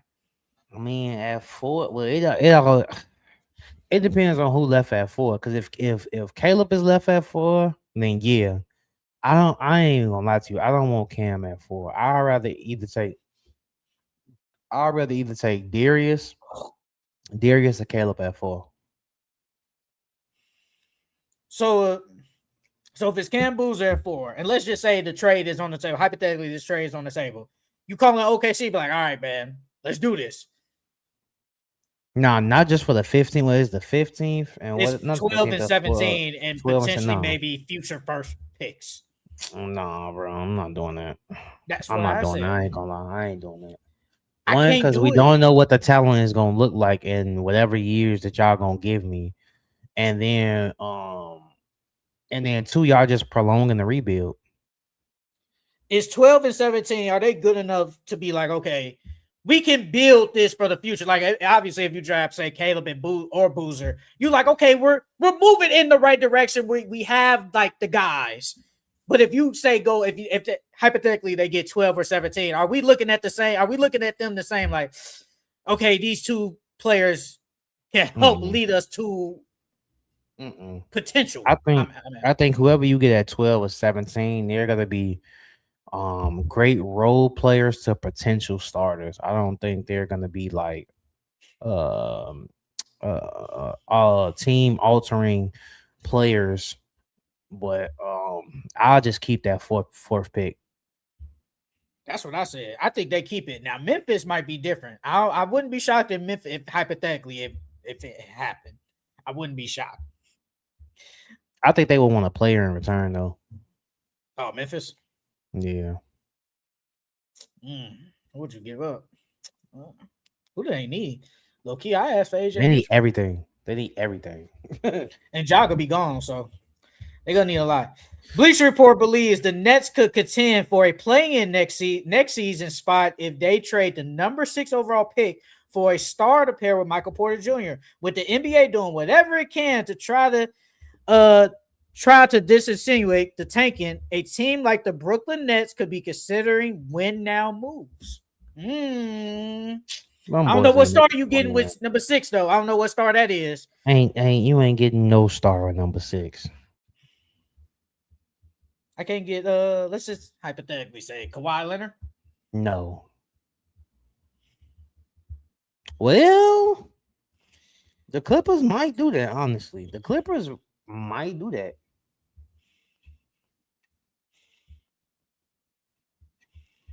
I'll do it. I think about it. Okay, maybe last one. Well, now, yeah, probably last one. A trade idea between the Warriors and the Pelicans. Warriors get Trey Murphy. The Pelicans get AirPods, Moses Mooney, the number 11 pick, and a 2028 first round pick. I'm doing it. Wait, you didn't even think. You didn't even think about it. I'm doing it. You get off AirPods. Moses Mooney ain't gonna play next year anyway, and you get the 11 pick of your New Orleans. That's a lot of guards. Jesus Christ. You already got Fears. You already got DeJounte. They probably gonna they gotta flip DeJounte. They got to. Or we could flip Pods. That too. Or we could flip Pods. I get rid of Pods ass. Okay. I think about it. It's not that bad a deal. Hey, Trey Murphy on the Warriors, low key would be nice though. But That would be decent. Steph, Trey, Whenever Jimmy, Jimmy comes back, Draymond, and they probably then resign what? Porzingis. And then Porzingis. That ain't that bad. That's nice. That's nice. That ain't that bad. All right, let's go over these all NBAs and defensive. Let's talk about it. Let's talk about defensive. So for the first team, it was Derek White, Asura Thompson, Chet Holmgren, Victor Wembanyama, and Rudy Gobert. Let me go to mine see. Let me go to mine to Go see ahead. if we whatchamacallit? Yeah, I went back and looked at mine too when it was because I still surprisingly I still have it in my phone that I saved all the ones that I picked.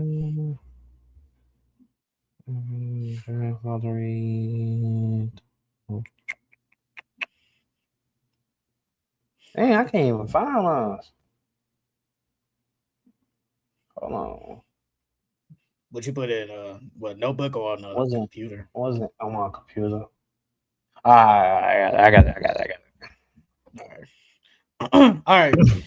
So I'll just read it again. First team was Derek White, Asura Thompson, Chet Holmgren, Victor Wembanyama, and Rudy Gobert. Second team was Scotty Barnes, Cason Wallace, Dyson Daniels, OG Anunoby, and Bam Adebayo. Did they get it right?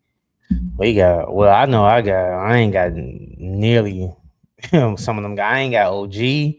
I damn sure ain't got Derek White. I did.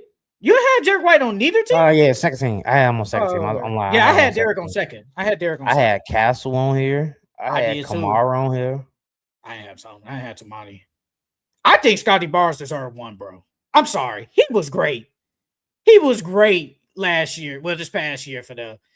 And he went on. He went on Twitter. He said, "Man, he said what I gotta do." He said, "What I gotta do, man." He got snubbed, bro. No cap. He got snubbed from one. He got snubbed. He was great. Everybody else I got right outside of Scotty, Derek White, and then I had Stephon Castle. I did not have Dyson Daniels. I didn't have him. I don't think. I mean, Dyson did play good this year defensively. He just ain't do nothing offensively. So I had Rudy, Scotty, Asura, Wemby, Chet, obviously, and then I had Derek White. I had Stephon Castle, Bam, Cason Wallace, and OG. I thought Stephon Castle should deserve some love. I thought, but yeah, I think he did too. I'm glad they gave Cason Wallace though. I'm glad they gave him some recognition though. I thought he was really good defensively for the Thunder this year. I'm glad they gave him something today. We are going to. We're not gonna go to NBA. We're gonna go. Did I save it? Because I want to do the rookies. Let me look it up real quick. I thought I saved it. Who won most improved? Nikhil. Yeah, that's right, Nikhil. Oh yeah, and Joe Mazzulla won Coach of the Year. I had him. I had Joe Mazzulla. Yeah, you did. He deserved it. He definitely deserved it. I just felt like Mitch Johnson, 62 wins, first full year starting. I felt like I had to give him. Keldon won 6-man, right? Yes, Keldon won 6-man. I got DPOY right. I got Rookie of the Year right. 6-man, Coach of the Year. Did you sweep? What did I say for MVP? Who did I say for MVP? Did you have Shea? Or did you have? I think I said Luka, but well, the final three was Shea, Jokic, and Wemby. Yeah, I think I said Shea. I can't remember. Did you sweep? I think so. Wow. Besides defensive team, but no, I'm talking about just the awards though. Yeah. Hold on. I think I did sweep. I should have put this shit in FanDuel. Low key. You should have, brother. Okay. Is this it? Okay. For first team, we got Cooper Flagg, Con Knipple, VJ Eshcombe, Dylan Harper, and Cedric Coward. For second team, we got Ace Bailey, Jeremiah Fears, Kyler Murray Boyles, Maxi Raynot, and Derek Queen. I did not have Kyler Murray Boyles on here. I'm surprised Ace Bailey is on there. He ain't really play this year though. And he ain't But really do later that. He down had the some line, good though, he games. hooped. Later down the line, though, he did hoop. Oh, he played 72 games. Why I feel like he didn't play that many games? Because remember, he wasn't getting a lot of minutes, though. He really wasn't playing like that, though. Like, he wasn't getting, like, Next significant year, minutes. depending on who they draft, I think next year he gonna take that step. Because I feel hope. like somebody is gonna be gone either on draft night, bro. Because there's too many bodies over there. Either Walker Kessler gonna be gone or Laurie gonna be gone. Somebody gonna be gone, bro. There's too many bodies over there. I think Jaren Jackson is the safest one because you traded him. So I think he's safe. I think you bring back Walker Kessler because I feel like low-key, I think Laurie is better than Jaren Jackson offensively. And I just feel like if you look at it, I could be like, okay, I can kind of replace Jaren Jackson with Laurie. Even though I think Laurie is better than Jaren Jackson, I think I can replace Jaren with Laurie and I'll be still decent. If they do trade. I'll say me personally, I prefer Jaren. Because I think Walker Kessler and Jaren, that front court, so defensively, it'd be nasty. I think they'll be able to erase anything that comes to the paint. And then you got Jaren Jackson who could switch out into guards. I don't really think Laurie can switch out into a guard, but you got Jaren Jackson who can. And then Laurie, his trade value is still pretty high, so you can get something decent back for him. I would trade Laurie and keep Jaren. Well, like we said, we both think they're gonna keep Jaren anyways, but I think they should let Laurie go. He should have been gone 3 years ago. He could have, but remember, Draymond told them not to trade for Laurie. If you saw that. Yeah. Listen to Draymond is kind of crazy, but it is what it is. I think we had everybody on here. I think the only person we probably didn't have was Kyler Murray Boyce. Yeah. I had Trey Johnson. Like, that was my second team guy. I didn't have Kyler. I didn't even think of him, if we're being honest. Everybody else I'm cool with. I'm cool with it. I think they got this right. I think they got this right. And for last, we got all NBA. Where is it? Okay, here we go. For the first team, we got Cade Cunningham, Shai Gilgeous-Alexander, Luka Doncic, Victor Wembanyama, and Nikola Jokic. Second team, I put Wemby on my second team. I put Jaylen Brown on the first. Jaylen Brown deserved first team, bro. He deserved first team this year. I don't think he was better than Wemby. I don't think so, bro. I think Jaylen Brown had a great year. I think he had a fantastic. He had an amazing year. Honestly, though, I think the man averaged 30 and took them to second in the East. How the hell I don't? And well, Victor, don't get me wrong, Victor did play well this season. I'm not taking that from him, but it was more so team success. He got a lot of good guys over there that helped him get to that number 2 seed, bro. Jaylen Brown didn't have nobody, bro. Derek White played butt all year. Man, Derek White played butt all year. Peyton Pritchard, he played okay this year. But that was about it. Cater was decent, but that's about it. Jaylen Brown should have been on that first team, dog. They glazing. They glazing. He don't deserve glaze. Pause. He don't deserve glaze. Nah, he do, but I don't think he deserved first team. I think what Jaylen Brown did, bro, most people couldn't do. If you put Wemby in that same scenario that Jaylen Brown was in, I don't think he would have done that. We'll never know. Second team was Jaylen Brown, Jalen Brunson, Kevin Durant, Kawhi Leonard, and Donovan Mitchell. Durant? I think I had Kevin Durant inside my second team. Yeah, I did. Kevin Durant was good this year. I think he averaged like 26. I think it was like 6 or 7 rebounds with like a 3 assists. It was Jaylen Brown. Who else? It was Jaylen Brown, Jalen Brunson, Kevin Durant, Kawhi Leonard, and Donovan Mitchell. That was the second team. You don't think Jalen Johnson played better than him than KD? I don't think so. And I think if you look at the stats, you can make the argument he did. But I think Kevin Durant, I thought he played great. I thought he played really good this year. I'm not gonna cap. I can't lie. I say I think he played good. Because look, what did Kevin Durant average? He average. KD gave you. Oh wait, that's postseason, so we go take it. KD gave you 26, 5 with almost 5 assists. And what was his shooting splits? He shot 52 from the field and 41 from 3. You had Jalen Johnson second team? Yeah, I had KD third. If anything, I'm shocked at Jalen Brunson being in second. If anything. It's just regular season, so I'm kind of shocked. Because, well, I'll read third team and then we'll talk about it. Third team, we got Jamal Murray, Tyrese Maxey, Jalen Johnson, Chet Holmgren, and Jalen Durant. No Denny? No Denny. I didn't have Denny. I'm talking about they didn't play, bro. Denny had an amazing season. What are we talking about?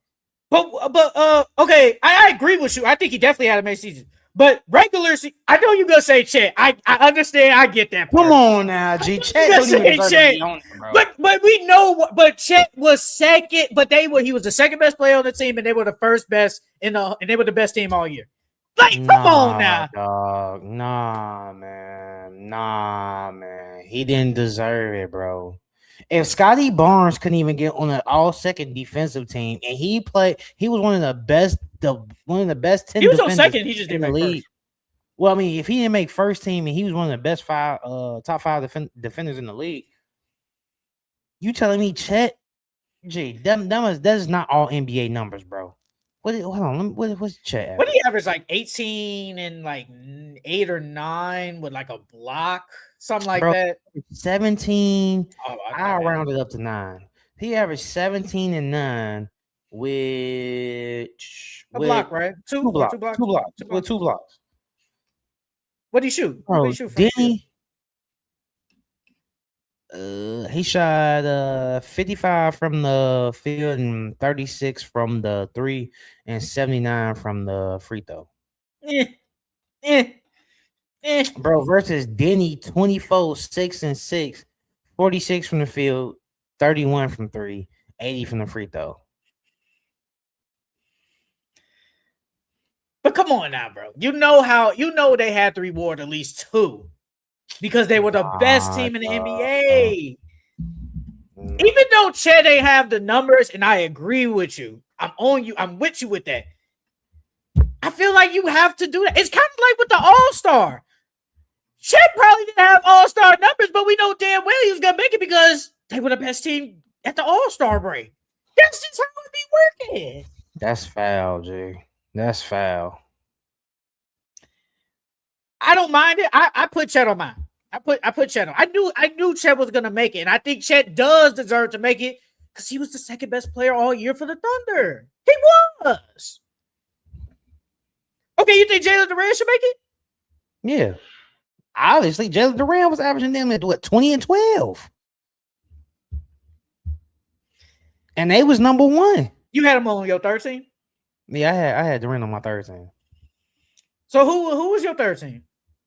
Murray, Durant, Maxey, KD, and Denny. Okay. I had Jalen Brunson, Durant, Tyrese Maxey, Chet, and Jalen. I thought Jamal Murray was low-key kind of better than Jalen Brunson. That's why I think everything is good. This is literally it. It's just flip-flop Jalen Brunson, Jamal Murray. Just flip-flop it. Yeah, only one I got out there is Denny. And then, of course, I had Wemby on my second team and Jaylen Brown on the first. And then I had Wemby definitely deserves first, Johnson. This might be some glaze. He deserves first, bro. Wemby deserves it, bro. I think Wemby on first team wasn't the problem. If anything, I know you're going to disagree. If anything, it would have to be between Cade or Jalen. It had to be between them two. And I don't think Cade was going to be on first team. Yeah, Cade was going to be on first team regardless. But if you had to choose, I think it's between them two. I'm just saying, bro. I like Jaylen Brown. I think he was good. I think he's cool with second team. Hey, you saw what he said on his Twitch? He said, man, they just don't like me. He basically said they don't like him. That's basically what he They said. don't, He bro. said the media don't like him. They don't, bro. They don't. But when I said, I was like, bro. You remember what they said when he came in? They said he was too smart for the NBA. Yeah, I remember they said that. How are you too smart for the NBA? But I was sticking in my head. I was like, what if those guys are just better than you? Is it crazy to say Luka is better than me and having a better season is two different things. I think Jaylen Brown had the better season than Wemby. But I think better season, but also who's just better than you. That plays a part though in all NBA. Luka is better than you, and Loki had a better season than you. Jokic definitely had a better season. You was way better. So wait, who's better, Denny or Chet? Ooh, Denny or Chet? I'm leaning towards Denny, and that's only because Chet offensively hasn't progressed like we thought he was. Ooh, Denny or Chet? I might lean towards Denny, Loki. I might lean towards Denny. I might lean towards Denny. But that's my thing, though. Are we gonna really reward a play-in team, a guy on the play-in team? So if he would have made the playoffs, he would have been guaranteed 13. I think you make an argument. I think if he gets 60, yes. I think so. But how often are players on play-in teams usually on All NBA? I would have to look that up, but how often does that happen? Yeah, Jaylen Brown, he said, I think here it is. I'm not the most liked media member. I'm not the most liked. I'm not the most liked player in the media. I'm not the most liked. At times, I'm not the most liked by the fans. So I'm not surprised. Some of the things I say and do is a little controversial. So I'm surprised that I win any awards at all at times. So that's crazy. I don't know why. That's what I'm saying, bro. Come on.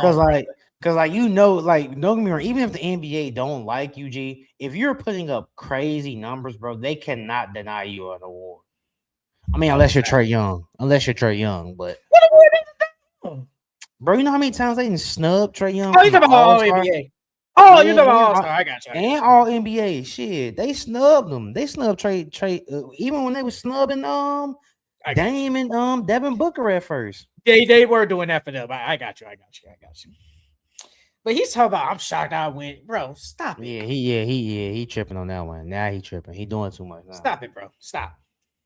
Now look, I know you've been going at Stephen A. Smith for a minute. You've been saying fuck Stephen A. Smith for the longest now. He do not like Stephen A. But it is what it is. Then they got back cool. Well, I wouldn't even say cool. They talked it out. Yeah. And then now they back beefing. Hell like him, bro. Yeah. I say just invite him on. Just go on his podcast. Just go on Stephen A's podcast. Talk it out. No, Stephen A got to come on mine. Since Jason Tatum can't come on mine, you come on here then. Bro, they was on that though. They was saying if you really cool like that with it. Bro, did you see what Perkins said? Former players aren't really messing with you like that. And I was like, bro, those are former players. I don't care what they think. I'm talking about if my players that I play with now say don't like me, different. Former players, I could care less what they think. Former players in general or like former Celtics players? It's former Celtics. They don't mess with Jaylen Brown? Let me see if I can find it, bro. Who? I think somebody said he didn't say a name. I forgot who said it, but they were saying like Jaylen Brown fits more of a Celtics. Was it on the Gilbert Arenas podcast? I think it was it Gilbert? But anyways, they were saying that Jaylen Brown fits the Celtics culture more than Jason Tatum, and I agree. Because the Celtics, when you think about a Celtics player, those grit and grind, do everything, dive on the floor type of players. That's not Jason Tatum when you look at Jason Tatum, bro. That's Jaylen Brown for sure. So if anything, Jaylen Brown's more of a Celtics player than Jason Tatum is. So Kendrick Perkins told viewers on First Take that multiple former Celtics have individually texted him to denounce Brown's Twitch antics. He said, I get another text that said, hey, JB tripping. Another text from a former Celtics player that said, JB, lack of accountability. Perkins said live on air, JB, guess what? It's a lot of people in the organization, a lot of former players, legends that don't agree with you, bro. They don't like the way that this looks. Man, I'm not trying. Well, that's different. I thought he was saying like they don't like him. You don't like him talking out on Twitch because y'all couldn't do that back in the day. If y'all had a chance to voice yourselves, I'm pretty sure you guys would have done that, bro. So now y'all gonna hate on the man because he's able to voice his opinion because he's expressing how he feels. If you got snubbed from awards or if the media treats you a certain way and you can speak out on it, 9 times out of 10 they would speak out on it as well, Jane. And then Perkins said, Perkins then went on to say that his action just fuels the fire of speculation that Brown and Jason Tatum's relationship is not as good as they say it is. At one point, Perkins even took a jab at Brown, saying that in the time he has spent on Twitch, Tatum has been doing commercials with his son and getting money and being the brand. This instance, I can't rock with you, JB. Perkins can tell you, guess what? There's a lot of former Celtics players that's not rocking with you either. This is my thing. How do you know this? How do you know about their relationship? How do you know about that? How? Jason Tatum could be right now as we speak on the couch just chilling watching a movie. How do you know? How do you know he's doing that? How? Bro, they want to break them two up so bad. I've never seen the media want to break up two people more than them two, Jay. I've never seen it either, low-key. And it's not like, at least we can say somewhat, when it was Kobe and Shaq, they had a little beef somewhat. They had actual beef. RIP to Kobe, but they had differences. I don't think Jaylen Brown and Jason, they might not even be like buddy and best friends, but I think they're cool. Yeah. I think they're cool with each other, and they know the goal. Like Jason Tatum went on Derek White's podcast. I mean, and I kind of agree with him. Hold on. So you went on Derek White shit, but you could come on. All right. Now that's my crazy. God! Here you go. Nah, G, come on. Here you go. Oh my God! You go on Derek White's podcast, but you can't come on mine. How do we know you know he didn't ask him though? How do we not? We don't know that though.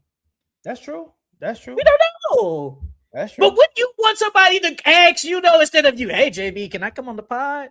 For sure. I would want Jaylen Brown to ask me. I'm not gonna offer myself.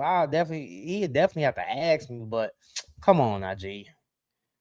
You on Derek White podcast before you come on mine. That's kind of crazy. Well, he don't got a podcast, but I know what you mean, but on Twitch. Yeah. He said Derek White is his best friend on the team. Like, everybody got that one best friend teammate. He said that's Derek White. Jason said that. He's my best teammate on the team.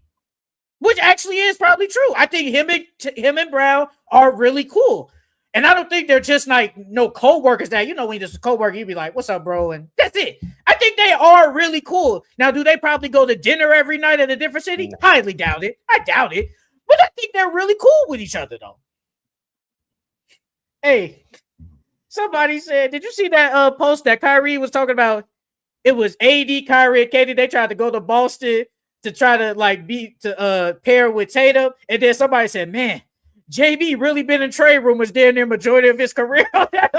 It's crazy. Bro, he's been in trade rumors, bro. Bro, that's crazy. Hey, that would have been nasty, though. Katie, AD, Kyrie, and a young Tatum. That would have been disgusting. They wouldn't have let that happen. How do we know? Because they ain't David Stern ain't there. That was David Stern, remember, though. David Stern ain't there. We got Adam Silver. We good. We got Adam Silver now. He'll let it slide. He'll definitely let it slide. All right, man. Let's go. Let's talk about our mock draft. Our first official mock draft.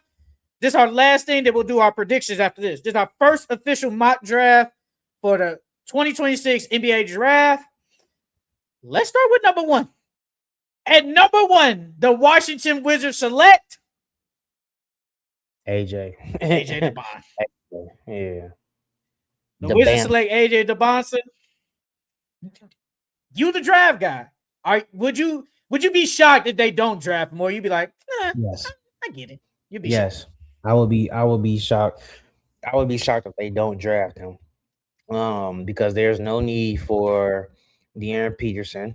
You already have Trae Young. And then AJ gives you that he's a big wing. That gives you defense and athleticism. And shot making ability that nobody else has on that team. So I think AJ is the best prospect. Man, the Wizards might really be good though. I think the Wizards are getting the 6th seed. They getting that 6th seed. Stamping that right now. What's it? May 28th. We stamping that. Wizards get 6th seed. It depends on AD. It depends on AD. If AD stay, yes. If AD leaves, no. They said they're gonna keep him and hope, and maybe if he, because remember we talked about it, like, and I think you said just stay, increase your trade value if it does go south. Then we trade you at the trade deadline. If he does stay, I say stay, bro. I think that's a good take, bro. I wish I had the music. At number 2, the Utah Jazz select Darren Peterson. No, I got Darren from Peterson. Kansas. They get that guard. Well, you keep saying Keontae George might be gone. He's expendable. So who we pair? Wait, okay. If hypothetically, if that does happen, we keep it Isaiah Collier on the bench because he was last year for them. He was good. He was good. I give him credit. Man, that's a tall lineup, like you said. You got Darren Ace, Jaren Lord. Oh, that's a tall lineup. Laurie and Walker. That's a tall lineup, bro. But they need that point guard though, and he's more of a point guard than Keontae. Mm-hmm. Well, at least in the starters. So Darren Peterson to the Jazz. Or we talked about it like almost a month ago. Hey, the Wizards, they might trade the pick, and AJ goes to Utah. If they do that, they need to be drug tested. Wow, the GM deserves his job gone. So you do not want them to trade that pick? No, you should not. Only way you trade that pick is if you getting Giannis or you getting Luka, you getting Wemby, you getting something crazy. AJ is the best, but obviously it's just these two. AJ the best, but you don't think like if I get Darren Peterson, that ain't. No, that's not a bad consolation prize, but AJ is the best prospect, bro. That's like when Vladdy didn't draft Luka. Like, you messed up. You drafted Marvin Bagley. Good. I can't act like he wasn't good at Duke, though. I'm not gonna act like that. I get it. Hindsight, it looks so bad. But you're the college guy. I'm always gonna say that because you are.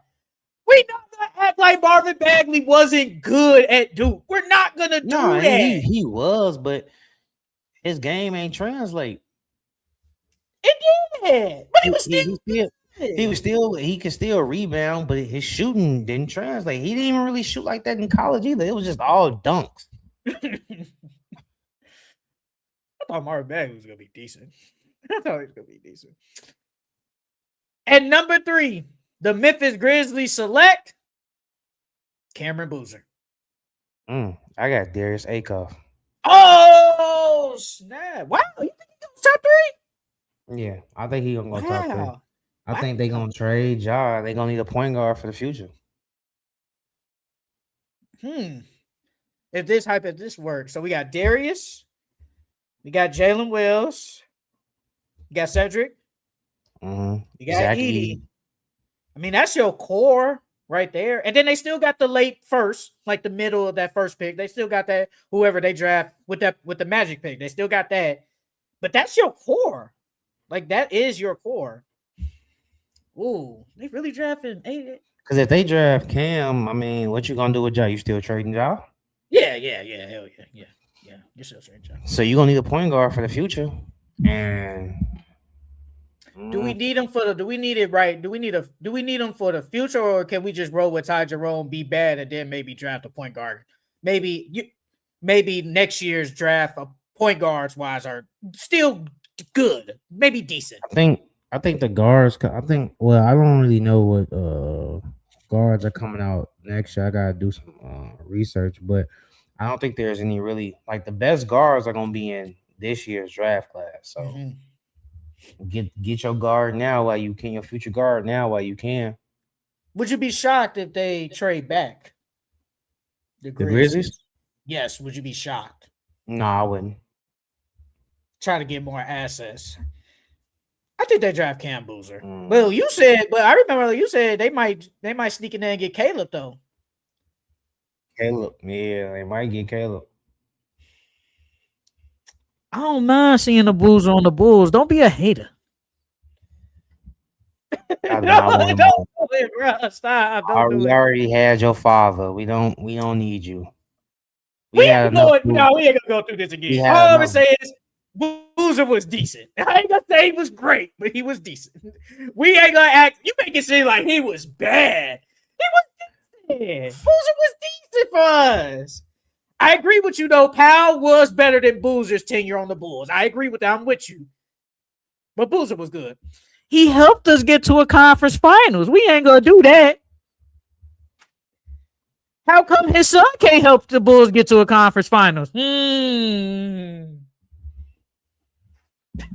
Charles is crazy, bro. All right. At number 4, the Chicago Bulls select Caleb Wilson. Yep, I got Caleb Wilson going on. Bro, I think this is like in all the mock drafts I look. I think this is in everybody's mock. Like he's definitely going to the Bulls. Yeah, he should. I think if he goes to the Bulls, him and Mont, I think he going. I wonder who going assert themselves as the number one option. Because don't get me wrong, yes, Caleb was drafted higher than Montes, but Montes got that dog in him. Montes, I don't think Montes is gonna back down. So I think they gonna, if you pair them two together, they're gonna help each other get better. And then Caleb, I just love Caleb's defensive prowess, and then his potential offensively. I think defensively he's already really good. Could be a good defender in the league right now. Only thing I want to see him work on is his ball handling, and we didn't really see him shoot it like that at UNC. So I wonder how his shooting and ball handling is going to translate. At number 5, the Los Angeles Clippers select. I got Keem Wagler. I got Cam Boozer. Cam Boozer in LA.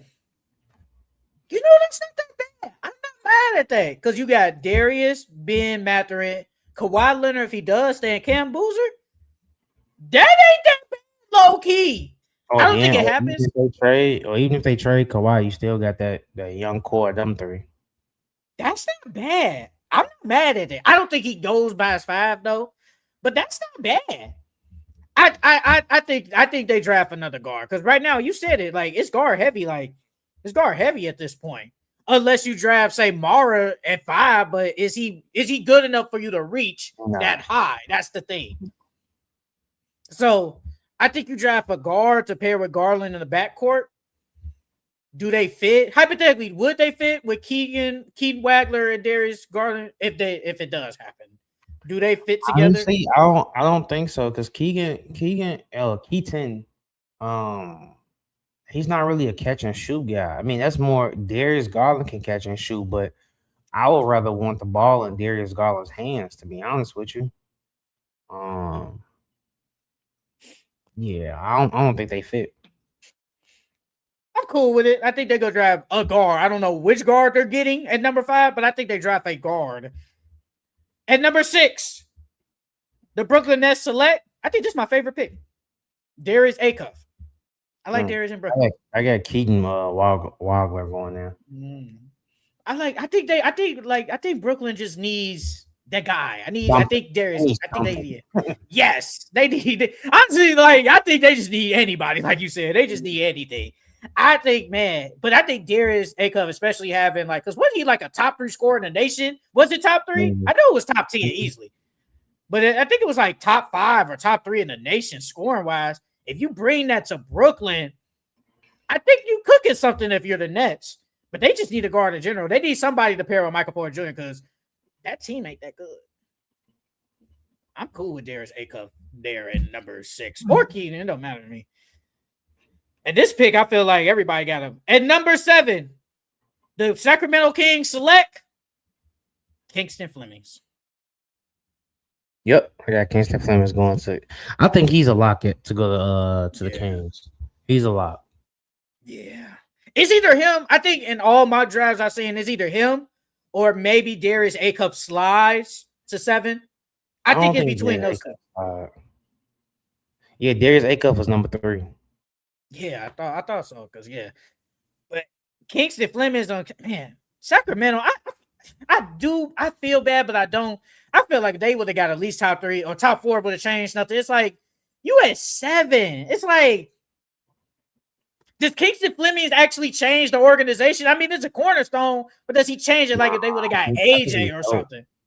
I think he helps, but I don't think he whatchamacallit. Because their core next season, their core would be what? Kingston Flemings, Maxi Brainard. Well, Zach would be there. He's picking up that option. He ain't leaving that on the table. DeMar still there, ain't he? Yeah, he's still there. I think they trade him though, but he's still there for now.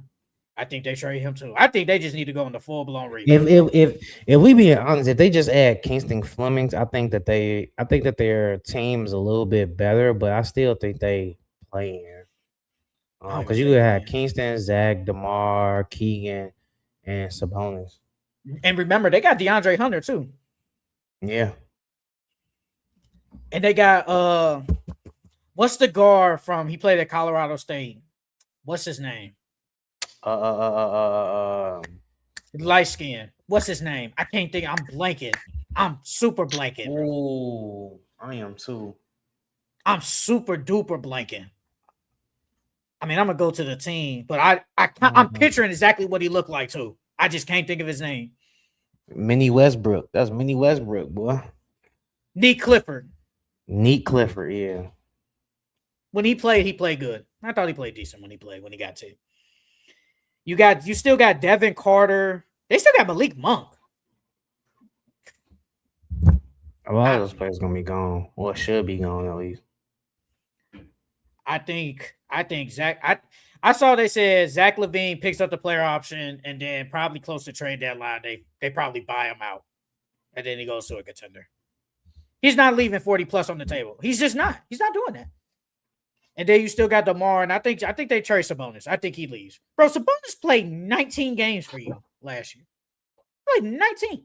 Trust me, I know. I had him in trades. Hey, you drafted with your first pick.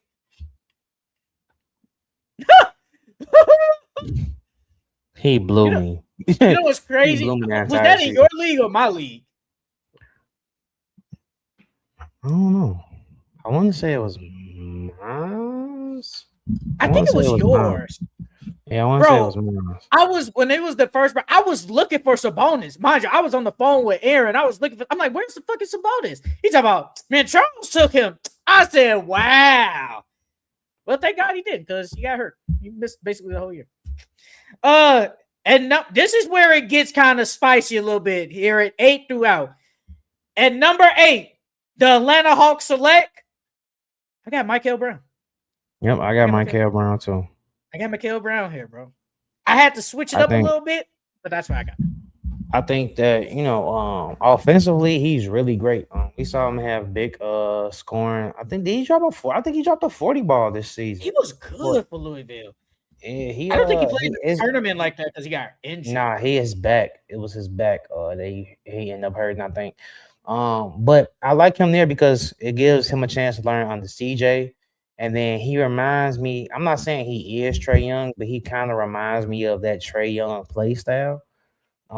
So that'll be good for him. And then getting to learn under CJ, getting that two lick, I think he'll be really good for him. And then he's explosive.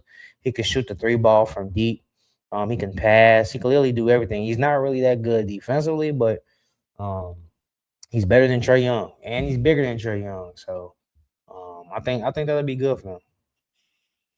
Yeah, I got it. I think it was either him here or Dallas. It was one of them two. But I think Atlanta, if he's available, I think they do draft him. I think Atlanta They still need a point guard for drafts a future. guard. Yeah, I think they draft a guard, period. So I like Michael Brown here at number 8 for the Hawks. At number 9, the Dallas Mavericks. He's 6'5"? Mm-hmm. He gave you 18 last year, 3, 4, and 4 assists. You know, I think it'd be good for them. He was good. He was good for them. At number 9, the Dallas Mavericks select. This is where I got Braden Berrios. That's where I got him. I think they need a guard. They need a point guard to pair with Cooper Flag. So wait, who do you have? Braden Berrios. Yeah, I do too. Oh, okay. Yeah, I think they got to draft a guard.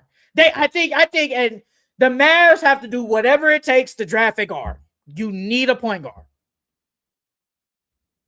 You just need one. That's really like they're missing. You're already good at, say, guards position, forwards, and centers. You need that point guard. They don't have a point guard, really.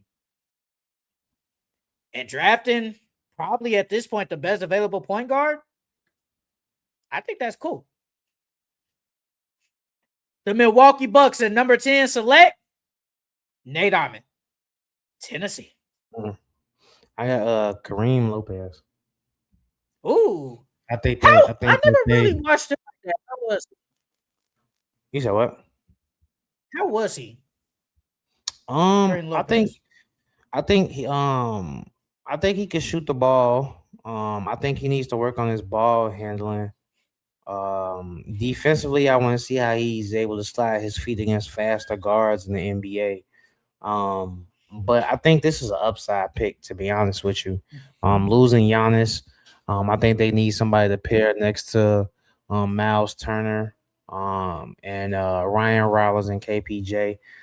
So I think this is a upside pick right here. I'm not mad at it. And if he works out, great. Is he like would you say he's a raw talent? Yeah, he's just like how Giannis was when he came in. He raw talent. Dang, so they could get a Giannis 2.0 technically. Nah, I don't know about that one, but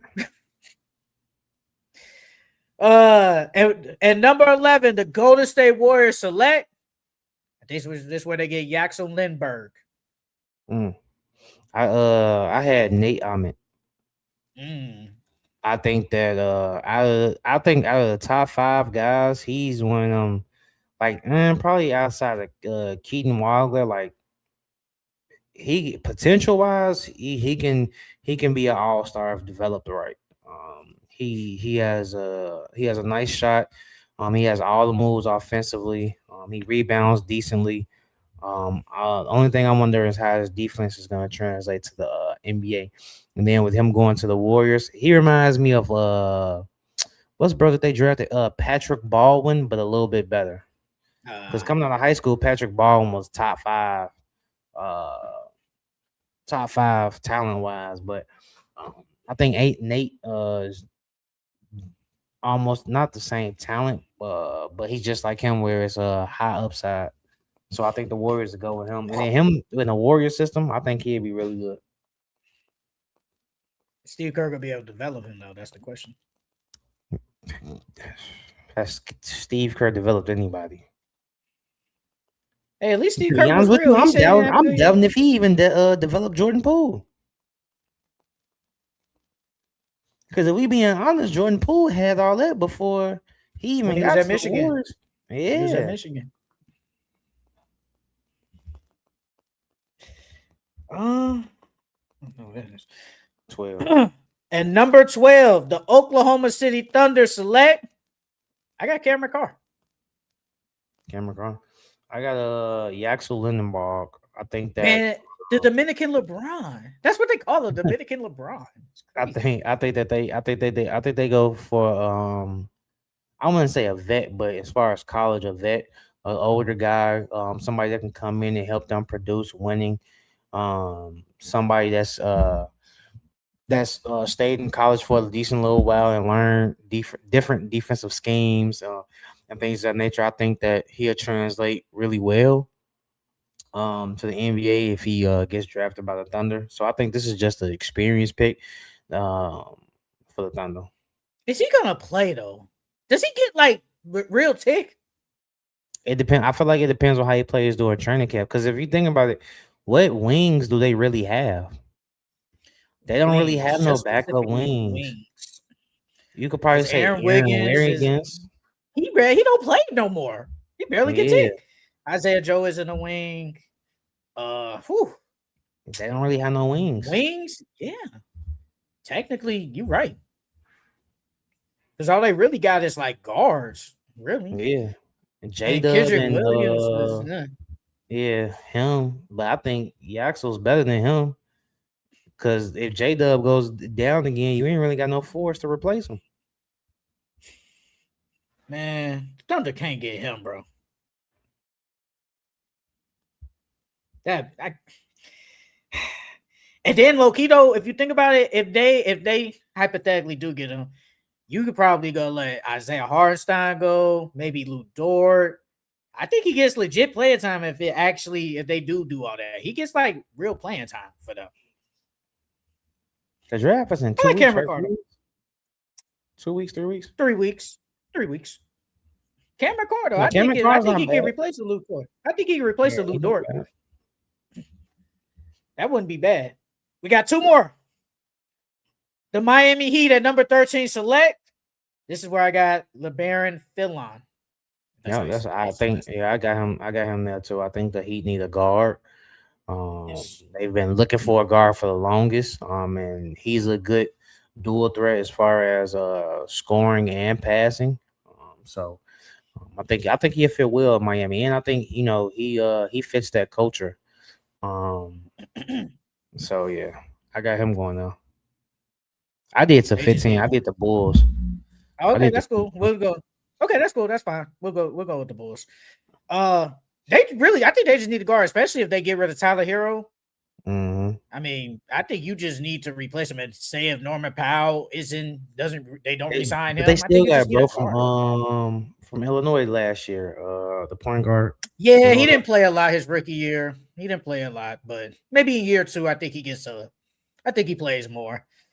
Well, this was my last, but then we'll go to 15. This is probably my best pick. The Charlotte Hornets at number 14 select Ade Mara. If they get him, I got what's bro from Kentucky? Jaden Quintanas.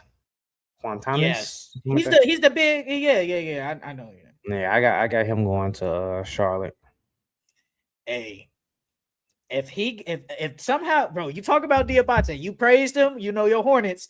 He was just undersized. But if you get Mara to pair with them, hey man, that would be decent. Mara, the thing is, I'm up in the air about Mara. I don't know. Is he kind of like, say, a better version of Ryan Conkberger? Yes. He's like that, but just better? Yeah, I think so. Yeah. Is he better than Zach Edey? No. I just think they need size, bro. Wait, this man didn't even this man only averaged 7 rebounds? Mara? Oh, he only played 23 minutes. Never mind. Oh, you talking about Mara? Yeah, I'm talking about Mara. He gave you 12 and 7. Yeah, in 23 minutes. That ain't bad. That ain't bad at all. But he's 7'3", though. 7'3" to Diabate 6'9". They need size. All right, we'll go to number 15. That's the thing. It's fit as well too. How mobile is he gonna be with running up and down that court with LaMelo, Khan, and Miles and Brandon?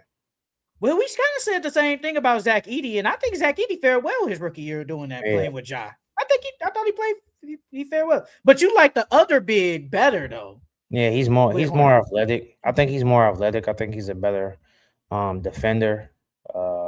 And then I think he just fits the Hornets better than Mara does. And at number 15, our last pick, the Chicago Bulls select. Who you got? I don't have. Oh, I got Mara here. This is where I got Mara at, because the Bulls need a center. They need a center. They need everything, to be honest with you. So if the Bulls somehow get Caleb Wilson and Mara, I will come back because it's on a Wednesday. Remember, I will come back on the podcast. I will glaze the shit out of the Bulls. I'm telling you, bro. That is going to be the A++. That might be their best draft, I would say, of all 20 of the 2020s. That would be their best draft.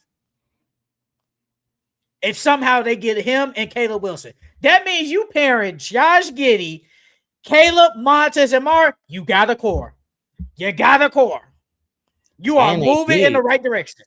And they did, because Giddey like 6'8", 6'9", Montez 6'10", 6'11", Caleb 6'10", 6'10", 6'11", then you got Mara at 7'3". The shooting is still an issue, but we'll figure that out later. That shooting is still an issue. Josh Giddey ain't the greatest shooter. Montez is, Caleb Wilson, we got to see how he shoots at the NBA level. And Mara, we figured that out. But you get a core. Attempted any threes? He did.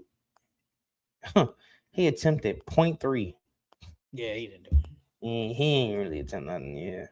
All right, so that's our NBA mock draft. So we'll just read it off quick for the video purposes. So at number 1, the Wizards select AJ DeBonsa. At number 2, the Jazz select Darren Peterson. At number 3, the Grizzlies select Cam Boozer. At number 4, the Bulls select Caleb Wilson. At number 5, the Clippers select Keaton Wagler. At number 6, the Brooklyn Nets select Darius Acuff.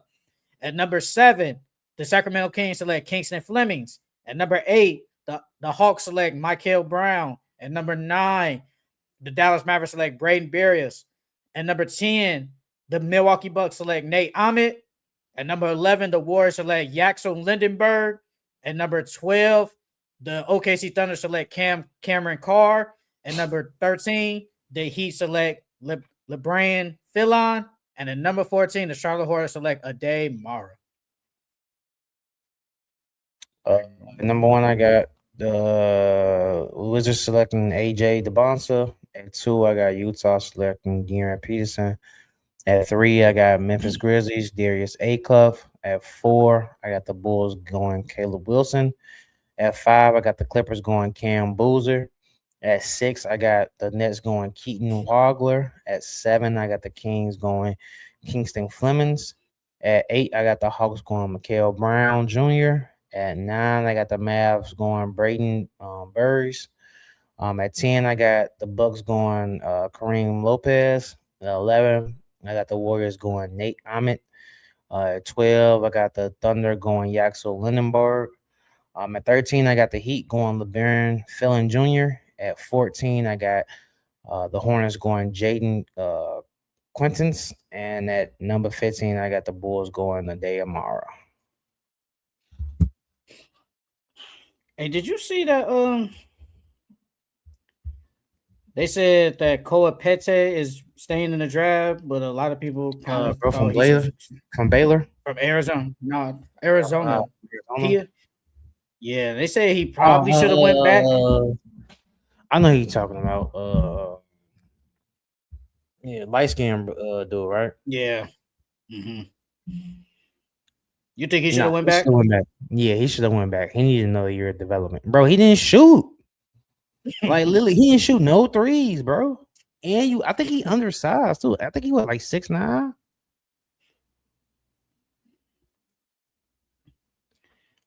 He gave you 14, 5, 2 assists. No, he's 6'8". He a 6'8" center. Nah, bro, this is not 2K. This is not 2K. He said it's not 2K. And he don't even got the handle like that. They said that dude, he played at Iowa State. Milan Milosevic. He went into the draft, and now he's going back to college. They say he's the number one person in the portal. I thought bro from Baylor, I can't even pronounce his name, dog. He's going to St. John's to play for Rick Pitino. I thought he should have stayed in the draft. I thought he would have been good. That money. Yeah. Is that bread? He probably thought he was gonna be a lottery pick, but since he won the lottery pick, he like, let me go back to school, improve, and then see if I could be a lottery pick next year. I don't even know how you spell it. How you even spell his name? The dude from Baylor? Yeah. I want to look up his stats. Yeah, they say this dude, Milan, he was the best shooter, like one of the best shooters last year. He went into the draft, and now he's going back to the portal as the number one player. They say Kentucky, Louisville, St. John's, and Arizona are expected to be his primary schools. And this is what I like about this. This is what I like about, like, you know, this new thing. Like, hey, I go through the draft process. I kind of see where I am. And if I'm not going to be, say, a first-round pick, I just go back to school, hoop, and make my draft stock go higher for the next year. I'm cool with it. But because, you know, back in the day, once you go on the draft, you're stuck. And that probably ruined a lot of people's careers. So now you get the chance to go back. Because that's literally said. It said he was like 38 on recent mock drafts, but he probably saw that. His agents probably told him. He said, I'll just go back and hoop at college, get the bread, and then I could be a first-round pick next year. Mm-hmm. So I'm cool with it. All right. He's going to be good next year. He's going to be real good next year with Rick Pitino. So St. John's going to be coming. Because they lost to Kansas. No, they beat Kansas. No, they lost to Duke. They beat Kansas, and they lost to Duke. All right, man, let's do these predictions. So, we got Spurs at Thunder Game 6 tonight. Who do you have winning this game, and why? I got the Spurs winning. I think that Wemby's going to come out and have a great game. I think that some of the others for the Spurs are going to show up. I think they're going to lock up Jared McCain and the rest of those guys. And I think they're going to force a Game 7 back in Oklahoma. I've been on the Wemby train for a minute, at least all postseason. I think the Spurs win Game 6. They hold serve at home, and they go back to OKC in the Game 7. I think Wemby comes out aggressive. I think we get way better games from Fox and Dylan Harper. I think Castle going to stay the same with his defensive presence. And offensively, he's been good too. But I think Penny has another bounce-back game. Maybe not 20, but I think he does play good. And if they can stop, say, a Jared McCain, Alex Caruso, if they can not hit their shots, they got a real chance of winning. Shea going to get his regardless. But they got a chance if they could just stop the others. And for the Thunder, you're going to need them others. No AJ Mitchell. I don't expect J-Dub to play tonight. I think there's no reason. You're already up 3-2. I think he doesn't play. So if Jared McCain, Caruso, Jalen Williams, if those guys hit shots, or even a Luke Dort, and if Chet gives you any damn thing, they got a chance of winning. Mm-hmm. They got a chance of winning. But I think with the Spurs being at home, I think they serve at home. I think they win the game. I think we got a Game 7, man. Then we will come back. When we come back, the finals are going to start. The finals are next Wednesday. So we'll see what happens. That's it for the Full Court Entertainment Podcast. Make sure you guys like, comment, subscribe on the Full Court Entertainment Podcast on Instagram, TikTok, Twitter, and Facebook.